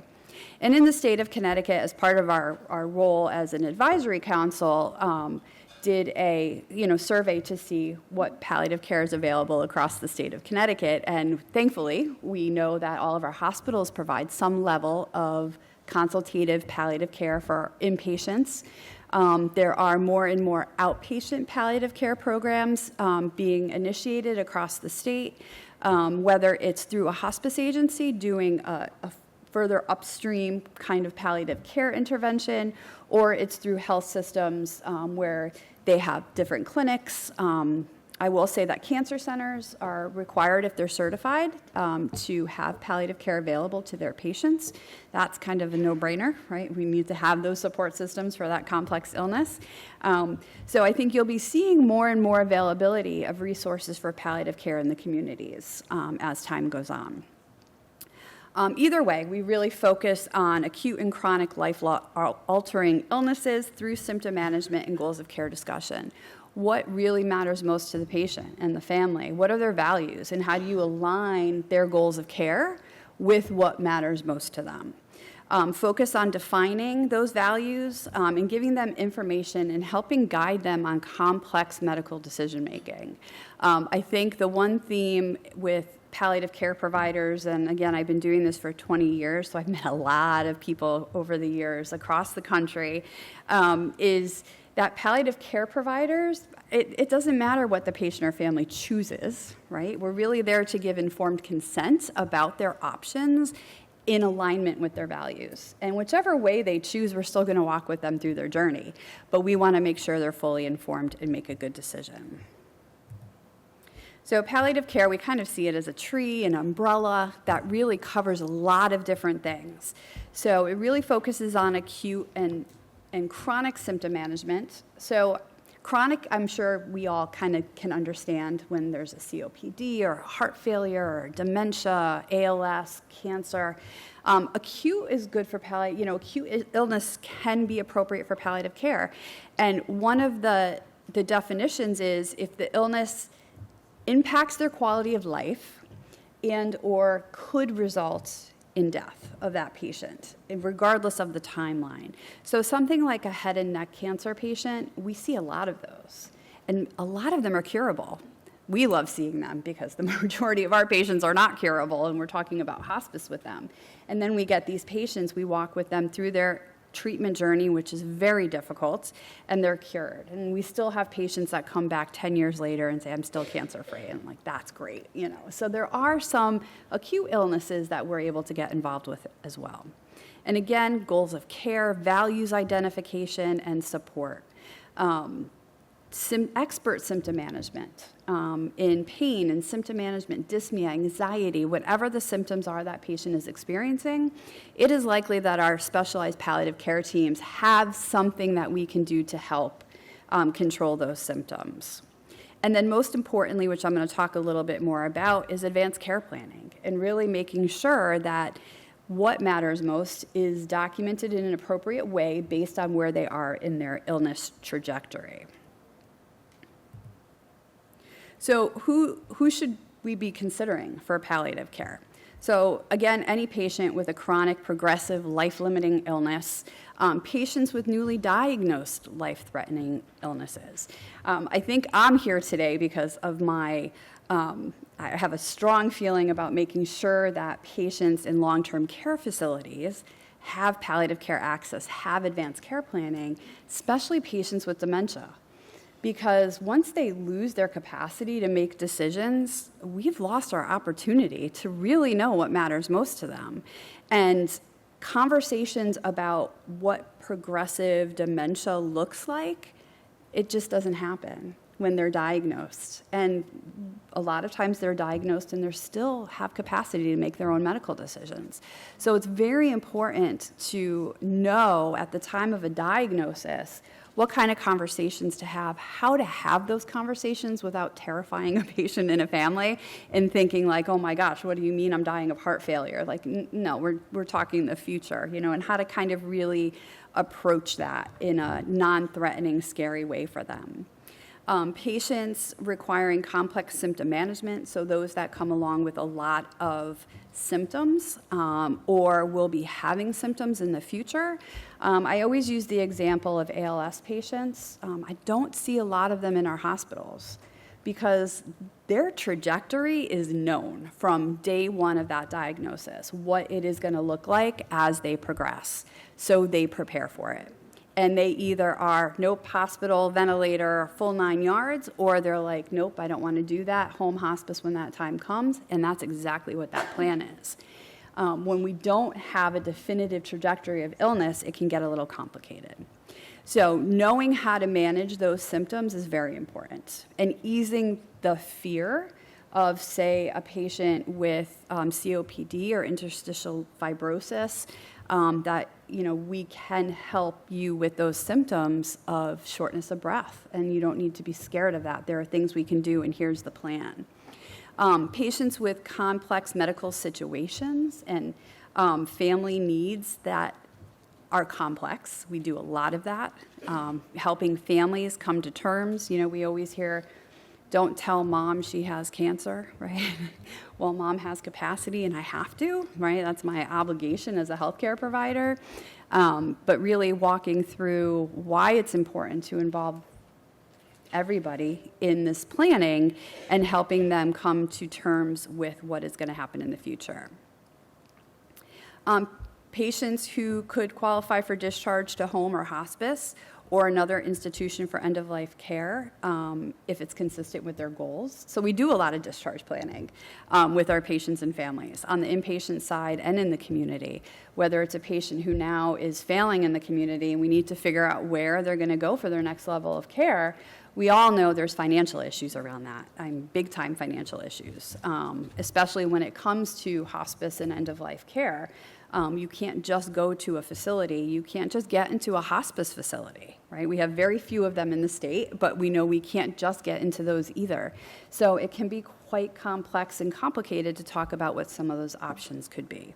So we do help navigate that with our case management partners and facilities to ensure that the patient is in the environment that is appropriate for them. So there is a lot we can do now, right? We know that the average life expectancy has skyrocketed, although has come down a little bit with COVID. But, we're living, prior to COVID, I think it was 80 years old for females. Sorry, males. I think males were still down to 75.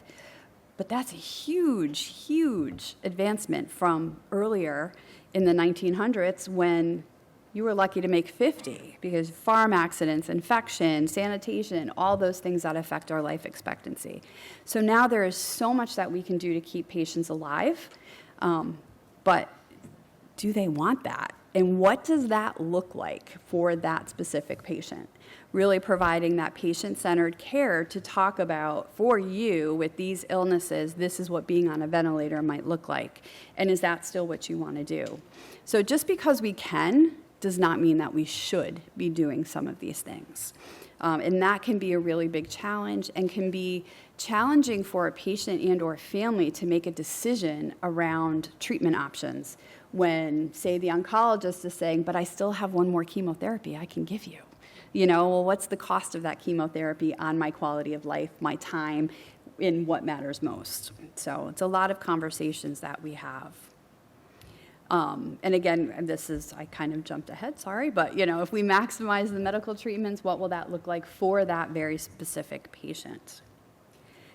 So as far as illness trajectories go, unlike cancer, which is a pretty steady kind of decline to the end of life if it's a terminal cancer, other disease processes look very different, and we see these.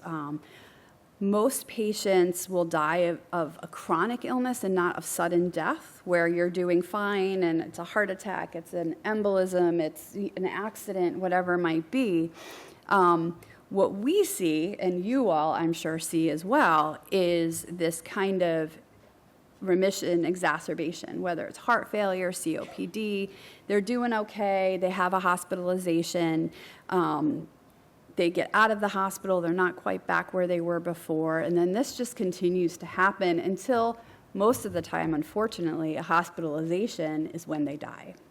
And we know that 70% of patients don't want to die in the hospital, but more than 70% actually do. So we have not made good strides in getting patients in environments where they want to spend their end of life.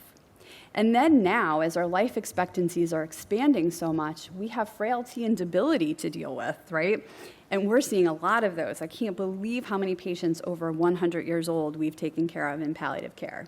It's insane. And they have a much less dramatic decline over time, where it's kind of just this slow decline to death, usually from a pneumonia or urinary tract infection, and sometimes with or without hospice. Because again, some of these people are healthy. They don't have a chronic illness. They don't have, maybe they have a little blood pressure or some high cholesterol, but they're really not having a serious complex illness that will qualify them any longer for hospice care. So it gets a little complicated. So illnesses look very different, and it makes the decision hard to help patients navigate where they're going to next. So what are the benefits of palliative care? There has been so much research over the last 20 years that supports palliative care pretty much in every environment you can think of. We know that in hospital settings, that it decreases length of stay, decreases readmissions, decreases overall cost by more than $4,000 a day for patients in the hospital setting, which is just absolutely amazing. And why, right? I always get the question back, or we'll get a consult that says, this patient needs to be a DNR. Can you go change that, right? And it's like, no. But we know that just by having a conversation and making the plan of care align with the patient's values, that is what decreases costs, decreases length of stay and readmissions, because we've determined that plan of care for the patient. It improves patient satisfaction, right? Patients are still waiting for their doctor to bring up advanced care planning. And doctors are waiting for their patients to bring up advanced care planning. So crosses each other out. Nobody is talking about it. Nobody's bringing it up. So it's really important that we start that conversation. And we know that when it is brought up and you talk about it, it actually increases overall patient satisfaction. It improves collaboration with other healthcare teams, like our case management partners, our social work partners, our community agencies. We can align medical treatments with personal preferences and develop a goal of care that we can always change based on their personal goals. And the focus is on healing, right? Whether it's emotional healing, spiritual healing, existential healing, or if we can manage those symptoms and get them feeling better for a period of time, with or without a cure. So that's the good thing about palliative care is we don't have those regulations like hospice has. We can see patients at any point during their illness and for however long they want us to, really. Patients continue on with curative treatments while they're on a palliative plan of care. So again, like in nursing facilities, they may still be coming in and out of the hospital or getting cancer treatment or seeing their pulmonologist or whatever it might be, but we can walk with them through that journey so that we can help navigate when their condition does change and check in and make sure, are we still aligned with your values? Is this still something you want? They can have quality of life while getting treatment. I think dialysis patients is a great example. They are starting patients on dialysis who are 90 years old with multiple comorbidities. It's not even recommended for that patient, right? When you look at the research, there's really an age limit on when you start dialysis and what kind of comorbidities you have. But that doesn't happen, right? Because we can replace a kidney. That's amazing. Thank God. The millions of people we've been able to save with dialysis is amazing. However, when you have an 80-year-old with COPD, heart failure, kidney failure, and diabetes, it's not going to necessarily improve their quality of life. It might keep their kidneys going, but they still have oxygen-dependent COPD, and they still can't get out of their house. And now 3 days a week, they're spending the whole day in the dialysis center. And is that something that is important to them? Those conversations don't happen in the way that really pulls from the patient, this is what it will look like for you, right? And then, not to mention the patients in facilities. That is really a full day, right? Because now you have to set up transport, right? And so, their dialysis chairs at 11 o'clock. That ambulance is coming at 9 because they want to make sure they get there by 8. So the patient's sitting in dialysis for 2 hours waiting. Then when they're done, they have to wait for them to come back. And then they feel horrible for the next day. And then they get it to go through it all over again. Is that acceptable, right? So those are the types of conversations we really have. And I think that's a great example of palliative care, right? Of where are you at and how can we help improve that quality of life? Conflict resolution in families, right? Because families are always going to say, Dad, just do it. Just do it. It's okay. I'll sit with you through dialysis. I'll sit with you through this last chemo. I'll be by your side. Well, that's great. But Dad's telling me he doesn't want to do it, and he doesn't want to tell you he doesn't want to do it. So how do we negotiate that plan of care with families? That's really where specialty palliative care comes into play. Trajectories, this is really the ideal model of palliative care, right? It shows palliative care getting involved earlier in the course of an illness and walking with that patient and family until it's time for appropriate hospice referral. There is some evidence to show that when palliative care is involved, hospice referrals happen more timely. And in the state of Connecticut, we are still, I think, I'll have to verify this, but the worst in the country as far as mean length of stay on hospice, the shortest length of stay on hospice. We refer too late in our state. And it has been that way for years, I think for as long as I've been doing this. And we have made no progress in that, even with palliative care becoming more popular and involved. They still don't want to go on to hospice care at 6 months or less because they still in their heads think it's for when I'm taking my last breath. And it is not. You can get so many great benefits from hospice care when you're on for months, right? And really feel that team approach and supported and cared for at home. So really trying to do that and get them on in a timely manner is important. And ensuring that the family and the bereavement care and the dying process and all of that is supported for these patients as well. So this is a busy slide, but this is really a great example of palliative care across the continuum early in the course of illness with those things that we talked about: advanced care planning, symptom management, negotiating treatment and concurrent treatment options. And then you move more into kind of, okay, I'm kind of in the last year of life, right? Where maybe these things aren't working so well anymore. I'm declining functionally. My quality of life isn't so great. And we're helping bridge them to that terminal care of hospice care, hopefully at a good time of life. And I do think you guys get access to all these presentations. Yeah, perfect. As I see people taking pictures, I know it's a good slide. Oh my goodness, how many of those did I have? So again, how do you access palliative care in our communities? Community palliative care is an up-and-coming trend where there's more and more facilities, agencies, health systems who are investing in community palliative care, whether it's a clinic, home visits. You know, we do house calls, I'm going to call it, not home visits, because we're not a home care agency. So depending on the model of care that you provide, house calls, just like back in the day, right? When the doctor came to the house and the patient died at home, we're able to provide that for families and bill and get some revenue back and be able to kind of justify our existence a little bit. There's clinics, a lot of clinics. Oncology, again, most of our oncology centers across the state of Connecticut, if not all of them, have access to a palliative care provider in one way or another, whether they're on site or it's through telehealth. But we do have access for that. Specialty palliative care clinics, such as a pulmonology office, a primary care office, where really anybody has access. To me, it's all about access, right? So in our clinics, I are the only system that really has clinics outside of the hospital setting.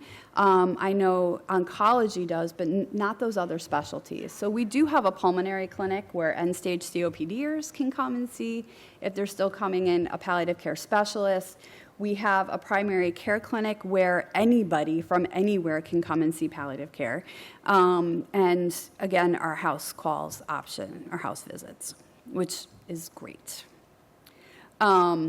Again, this is a little bit about ours. Hospice, again, is for the final chapter of life, right? There's requirements, legal requirements through CMS that says you have to have a prognosis of 6 months or less, best guess.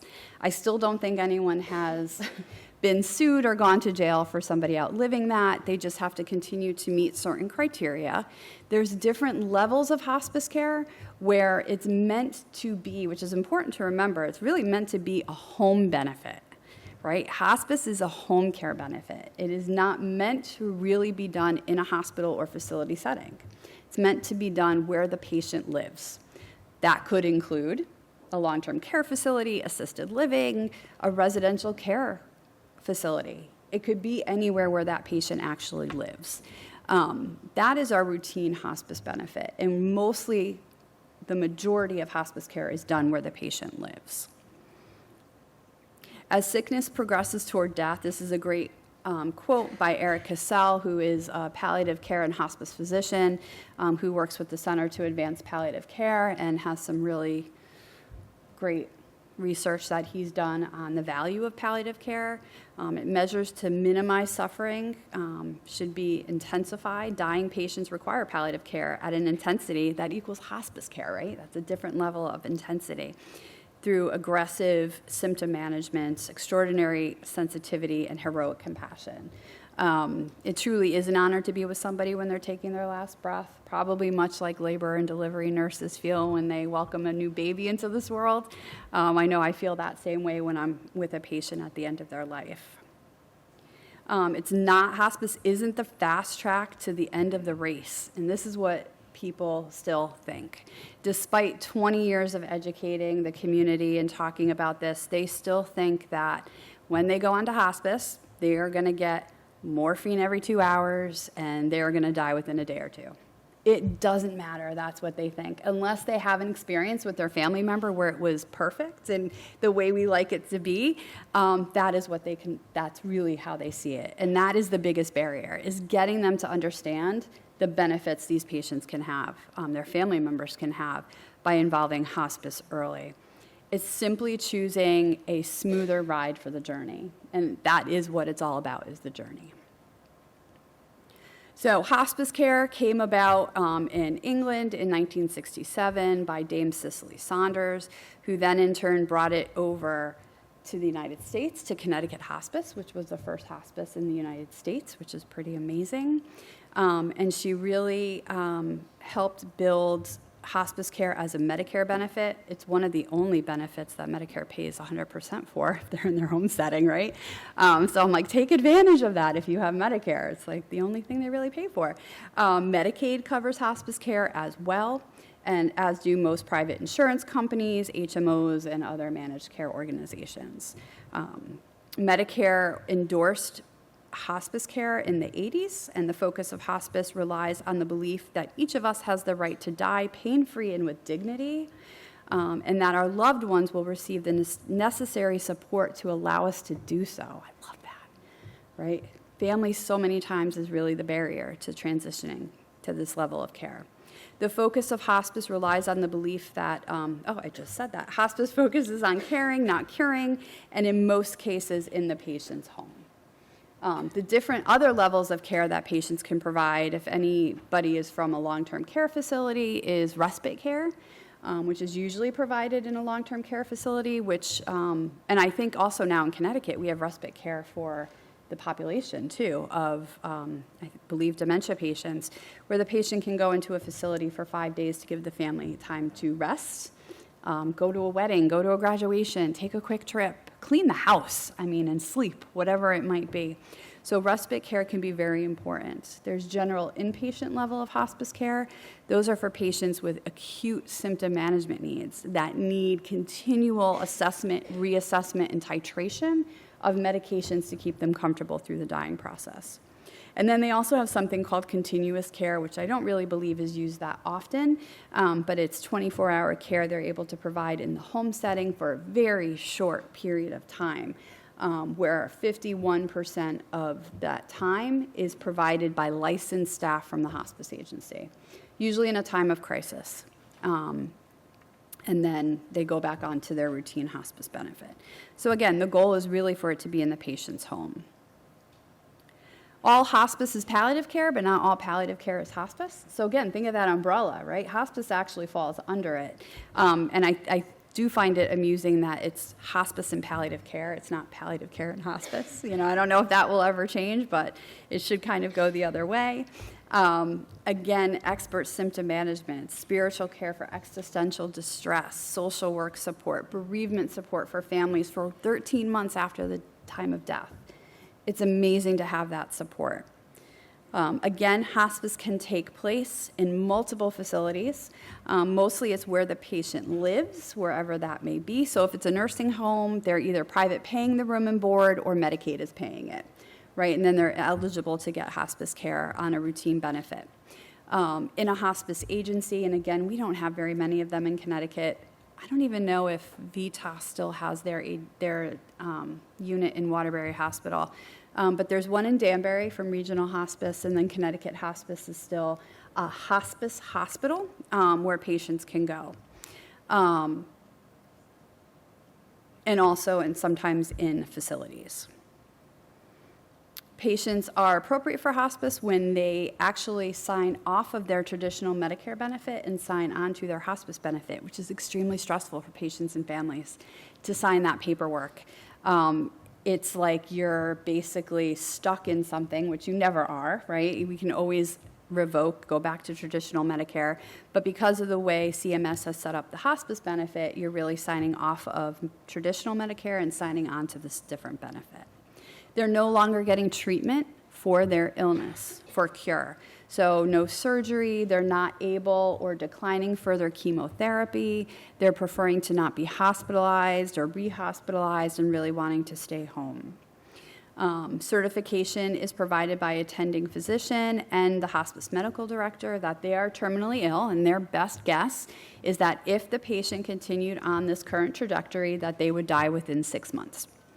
And each diagnosis has very specific criteria to meet that, except for cancer, which tends to have you have stage 4 progressive disease and you're no longer getting treatment. So for example, CHF, if they have heart failure, Their heart is pumping at less than 20%. If they have dementia, it's a FAST score greater than 7C, which is pretty much nonverbal at that point. And unfortunately, we used to have failure to thrive as a diagnosis for hospice a few years back, which was great because these little 100-year-old ladies who are just doing amazing and not on any medications, we were able to get them on hospice. But now they got rid of that as a certifying diagnosis, and that alone does not make a patient eligible. So that's important to remember too. Again, we kind of reviewed that. Hospice does not provide 24-hour care. That is another big misconception from families, that hospice is going to be there 24/7 providing care. That is not how it works, right? It really depends on a primary caregiver in the family or a hired caregiver to be able to provide that care for the patient and family. So what do hospice and palliative care have in common? Our goals are the same, right? It's quality of life, symptom management, conflict resolution, goals of care. All of that is the same between palliative care and hospice, but palliative care is just able to do it way sooner upstream than hospice is able to. We focus on values and what matters most to the patient. We treat the whole patient, the whole family as a unit, take into account any social dynamics and what that role is on the patient's well-being, focus on the quality of life, and helping them to achieve a better quality of life. So they are very similar, but very different. And palliative care, really, if you think about it, in the long-term care setting, why is a patient in long-term care, right? They're not there because their quality of life is good and they're up walking around and able to care for themselves. Those patients all need to be considered for palliative care, right? And do they have symptoms? Do they have advanced directives in place? Are they appropriate? Are they aligned with what matters most for that patient and family? So very important to consider. And then the next most important thing is advanced care planning, right? And this is, I think, where all of you, as residential care providers, have a captive audience, right? To be able to really be able to get these documents and have these conversations with patients. It's really for anybody over the age of 18 who's a legal adult, right? This isn't for somebody who has a serious complex illness. It shouldn't be done when a patient has a serious complex illness. It should be readdressed when that comes up, but we should all have these in place. And just a quick poll, who has an advance directive in the room? Oh, wow. All right, I'm gonna have to send an email with some documents for you to fill out. So very important. I have one, I made my husband have one, my 2 18 and over young adults have them. And again, right now, for my 18-year-old, it's gonna be, I want everything done, right? But, you know, who knows, right? Who's your healthcare proxy? Who's gonna make decisions for you if you're unable to? What if you don't want your spouse to do that? What if you don't have a spouse? It's gonna fall to your oldest child. Well, that's the emotional one. What if you don't want that one to do it? What if you're going through a divorce? Guess what? You're not legally divorced yet. Guess who's pulling that plug? So just some things to really be able to consider, right? Why at least having a healthcare representative is so important for all of us to have. So we're going to talk a little bit about advanced care planning and what that looks like. So it really does matter. It is a gift to your family.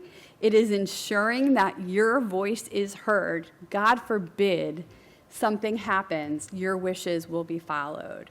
It puts you in the driver's seat of planning in the worst case scenarios. Getting healthcare often involves choices that impact your life and well-being in different ways that you may not want, right? And treatments only work if they work for you. I always, when I teach, I do a lot of teaching. So the medical residents and medical students that come through our organization, we do a lot of education. And when I talk about advanced care planning, I always use the example that, you know, I have an advanced directive, right? And I wouldn't want to be kept alive. For me, really, if it's I can't interact with my environment and have, you know, some enjoyment right now. I'm still fairly young, you know, like I still can want to see my kids and stuff.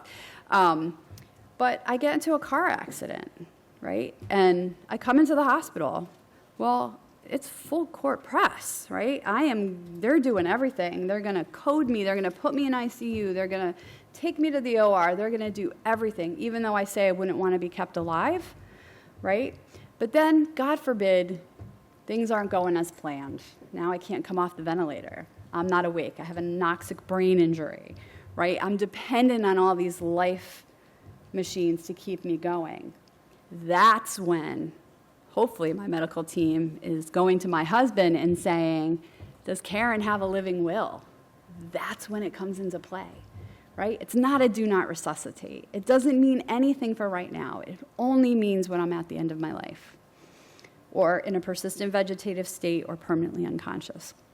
Patients still will tell me, oh, I'm a DNR. Oh yeah, how? Like what do you have? Oh, here's my living will. Well, that's a directive. It says it right on it.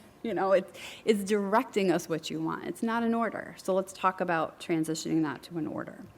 So treatments only work if they're gonna work, right? Like there's no guarantees ever that whatever you're gonna go through is gonna be successful for you. So this became popular in the early 90s, and really with the Patient Self-Determination Act, which I think was 1991. I might be having a little forgetfulness on that one. But there were 3 key cases. The Karen Ann Quinlan case, where she, and I'm not the expert on all of these cases, was in a persistent vegetative state after ingesting Valium and alcohol while on a crash diet. And her parents wanted the vent removed, but had to go to a court, and it took 9 months to approve that, right? Because there was no such thing as advance directives back then, right? So these are some of the cases that really brought it to the attention of, wow, I want to be able to speak for myself if I'm in this situation. Nancy Cruzan was another one that was extremely similar, and I think most of us remember Terry Schiavo. That was the most kind of recent one, where she was in a persistent vegetative state. Her husband wanted the tube feeding removed, and her parents did not want that tube feeding removed. And after long time of fighting in court over it, they did end up removing the feeding tube in 2005, and she died 12 days later. And that was after we had the Patient Self-Determination Act that said I have the right to make these decisions, right, to accept or refuse any medical treatment. So those are really the key cases. I'm not going to delve into them. This isn't an ethical legal case, but if you do want to learn more about how that came about, those are really the cases to look at. Let's see. Hold on, sorry. Oh my goodness gracious. Which way did I just go? How do I get this? I'm stuck. Help. Oh, here we go. Yes, I think so. Yep, perfect. Okay.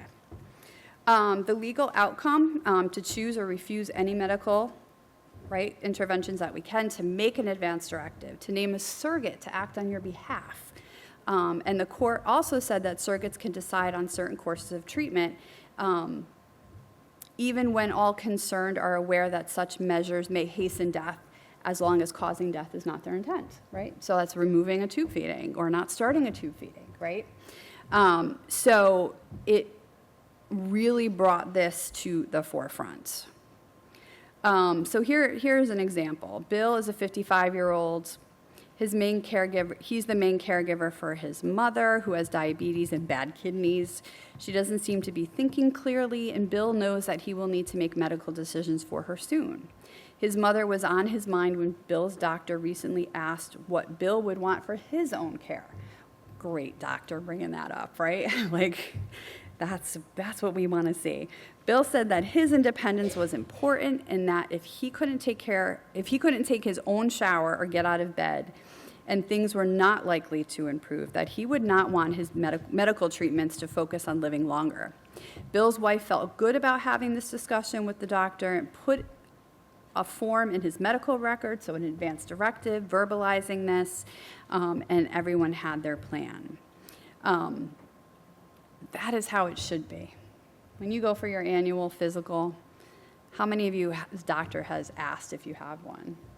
No, especially those of us younger, right? Like, I remember when I was younger, I was like, here's my advance directive. They're like, what? And I'm like, do you know who you're talking to? Like the palliative care person? Like, no, I want this in my medical record. But you're too young. We don't need to talk about this yet. You're fine. Well, no, like that's not what it's about, right? So very important to bring it up and talk about it. So again, 90% of people say that talking with their loved ones at end of life was important, but only 27% have a conversation. It's really sad. 60% of people say that making sure the family is not burdened by tough decisions is important, but only 56% have not communicated that and what their end of life wishes are. 80% of people stated that if seriously ill, they would want to talk to their doctor about wishes for medical treatments toward the end of life. 7% have had that conversation. And I'm talking about specialists too, right? Specialists, your heart doctor, your pulmonologist, your oncologist. Their view of bringing these topics up is that it's going to depress the patient to have this conversation. Okay, yes, but you know what? It should have happened 10 years ago. At least. And then how much easier is it to say, oh, Bill, I see you have an advance directive. With this new diagnosis, you want to talk a little bit about if these are still your wishes or not, right? So such a big opportunity. What's really pushed this now and made it at the forefront is COVID, right? We were scared. We were scared in the healthcare arena that we weren't going to have the resources to care for people and the level that they needed. And then what are we going to do? How are we going to choose? How are we going to pick? And we have all these seriously ill patients, chronically ill patients in the communities who nobody's ever had a conversation about. The COPDers, they're not going to do good on a ventilator, even if it is just for COVID. So it really brought it to the front lines to have these conversations and to get something documented. And have we used it as an excuse? Yes, 100%. Let's have this conversation because this is what could have happened, and wouldn't it be nice to know what you really want? Most people say they wouldn't want to be kept alive on life-prolonging therapies, right? Like a breathing machine or a ventilator. Most people don't understand that if we can't get you off the ventilator, what that next step is. It's a trach. And a long-term care facility, which we don't have very many of in Connecticut, right? Like in our area, in the Danbury area, they're going to New Jersey or Massachusetts. I mean, it's hard to get into Gaylord and those longer-term care facilities. It's a challenge. And is that something that is aligned with what matters most to them? So people started to have more conversations. The doctors finally realized, I got to bring this up with my patients. And we saw a rise in healthcare decision-making being documented. Again, they have a right to make decisions. They have a right to refuse or accept any medical treatment that is offered to them. I think the goal, and when we have conversations with patients around advance directives and their patient-centered conditions, is really making it focused on, okay, you have chronic kidney disease, would you ever want to be on dialysis, right? Not just going through and checking boxes, but really having a meaningful conversation with them as to if they would want it. Would they want a trial? Would they want to try it? But then if this happened, I wouldn't want to do it. That's all important information. What treatments will help them and what maybe won't. So really informed consent around their treatment options. We, of course, assign a healthcare proxy or representative depending on what state you're in and how it's called. We do talk about if they were terminal or in a permanent vegetative state or coma, would they want to stay a full code and have CPR or not? Would they want a breathing machine? Would they want artificial nutrition and hydration?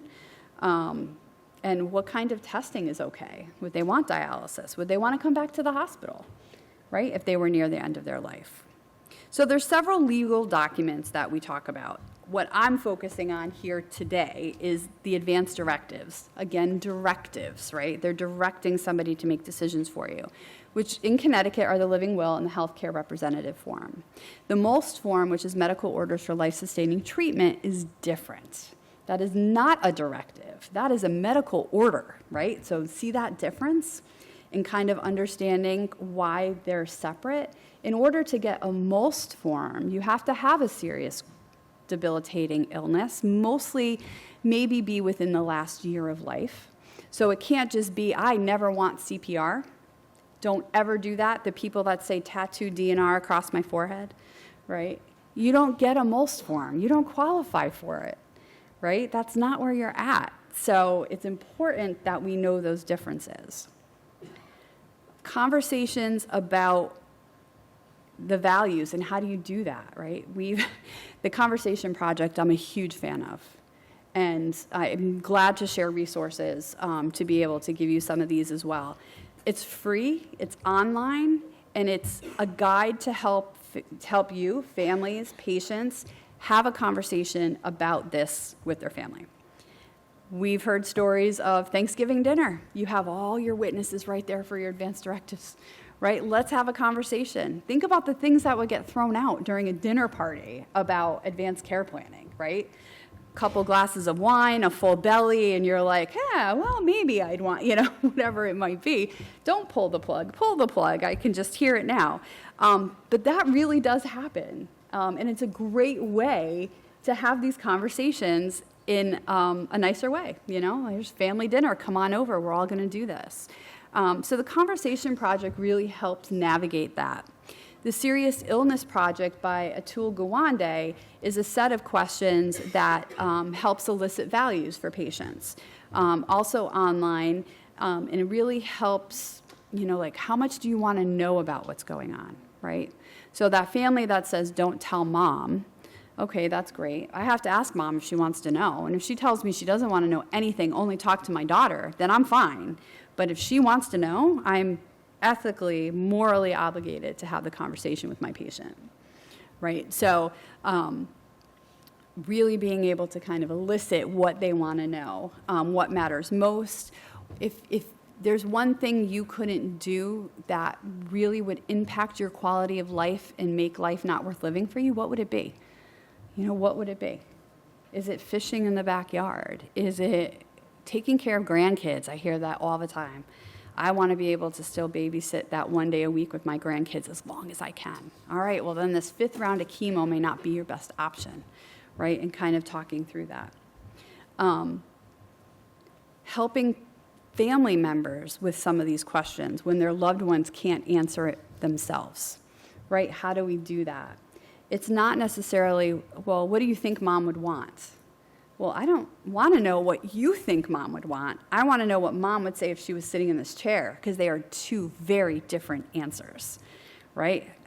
Well, I want my mom to live, right? Of course. I want her to live. I want her to be here. I want to spend time with her. But if my mom was sitting there right now, she would say, don't you dare. I will haunt you all the days of my life, right? So that is a very, very different answer.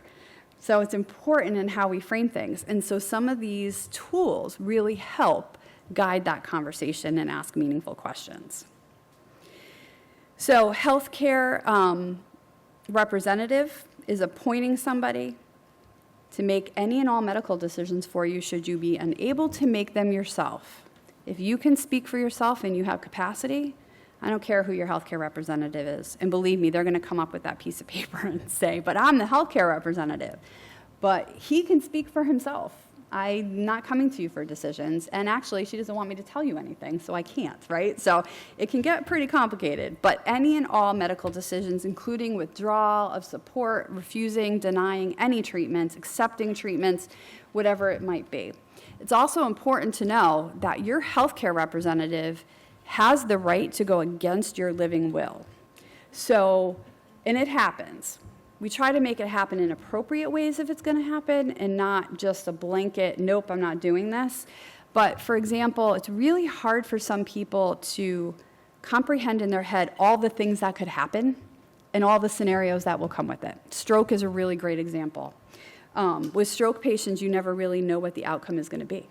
They maybe just need a couple months of a feeding tube and some rehab, and maybe they'll get back to, a quality of life that's acceptable for them. And maybe that's not a conversation they had when they did their advance directive.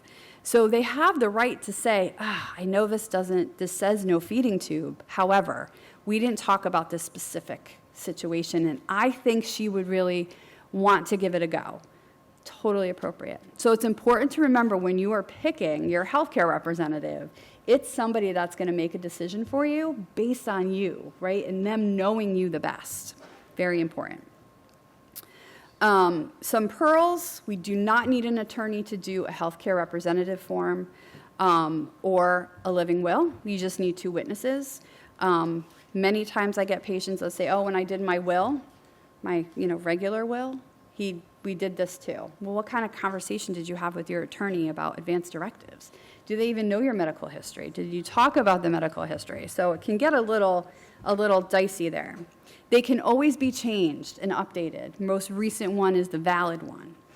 It does not need to be notarized. However, if it is a mess of a family and a lot of dynamics, you may want to get it notarized just to make sure. We always provide copies. Medical record, patient, representative, make sure it's everywhere that can be visible. Discussions and completing the legal documents are a gift to their families, and again, it can be changed at any time. So as I'm running out of time, let's see what else. Living wills, again, end of life, and it's defined, right? That, hold on, let me find it. Within the opinion of my attending physician, death is likely to occur in a relatively short amount of time. Very vague, very vague. Permanently unconscious or permanent vegetative state. So important to remember that. All of the advance directive documents can be found on the ct.gov website under the Attorney General. You can just search advance directives and they do come right up. They can be printed and they can just be completed. It's very easy and they want to make it easy. Again, a living will does not equal do not resuscitate. And I'm not going to get so much into that because I really want to do a call to action for all of you with captive audiences, right? I have a lot of big ideas. Barbara will tell you every time we're in a meeting, I'm like, why can't our Medicaid population, when they're renewing their Medicaid, be given these documents? I mean, there's kind of captive audiences. Where can we do this so that we know? And, just the presentation we had before about substance use disorder and conservators and all of that. Wouldn't it be great if we had these things in place before? Because a healthcare representative, if you've assigned it when you're of right mind, overrides a conservator for healthcare decisions.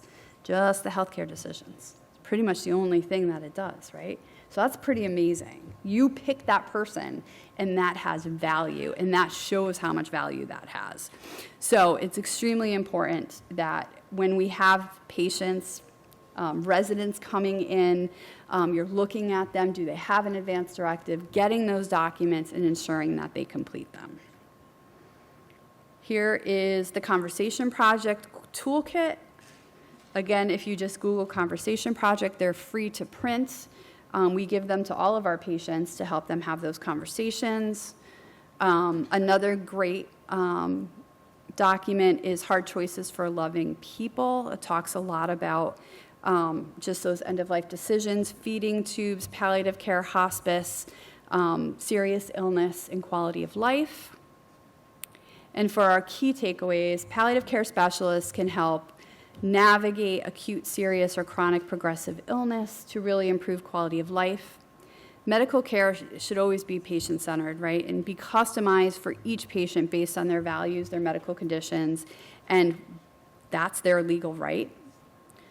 Advanced care planning documents provide a roadmap for treatments you want or don't want, and clarity around your values to your healthcare representative or proxy really entitles them or empowers them to make decisions for you based on what matters most.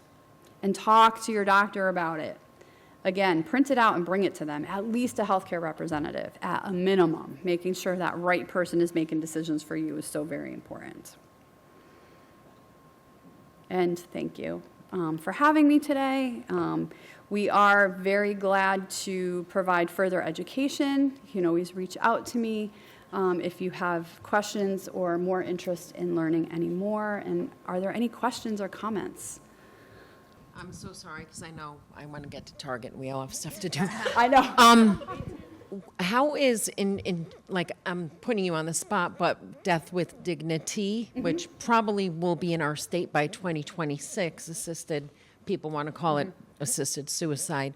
How the heck is that going to fit into like the palliative care? Oh, it does.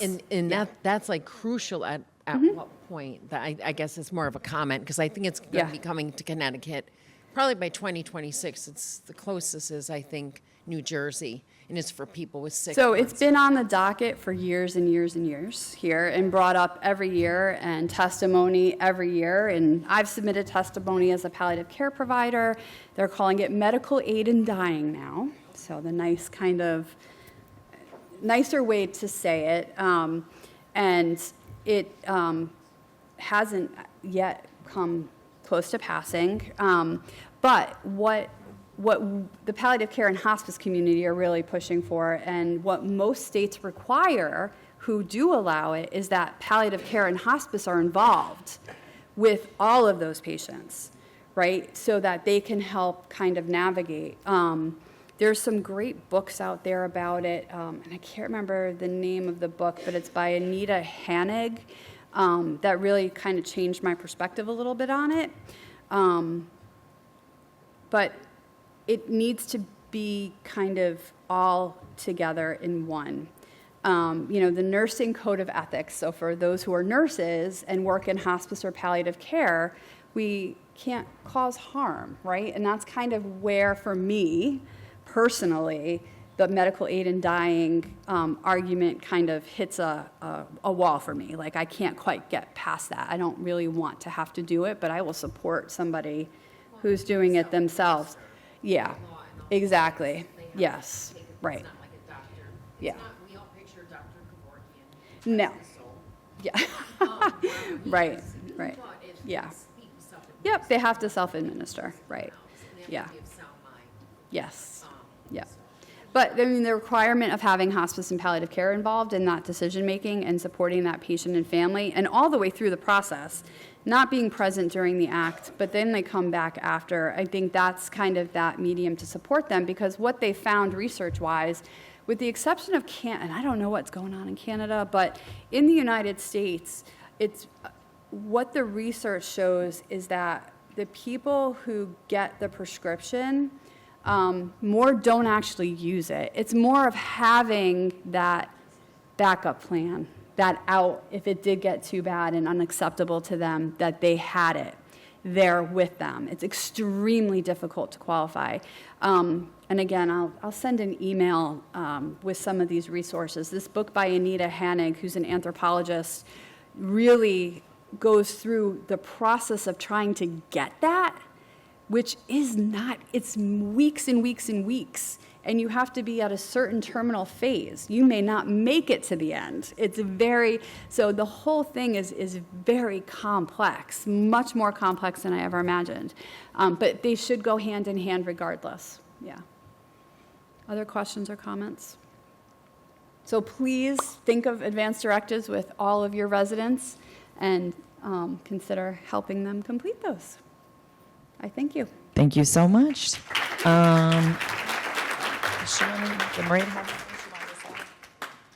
Mairead want to say anything? I don't know. Okay. So that concludes our four-part series. Oh, hang on one second. We want to say thank you so much for your participation and coming out. And again, we're going to continue to have these series, so more to come. And if you have any questions, please don't hesitate to get those questions over to us. And so we're also trying to form a FAQ for this series as well. So just any questions, just please don't hesitate to reach out. Thank you so much. Have a great week.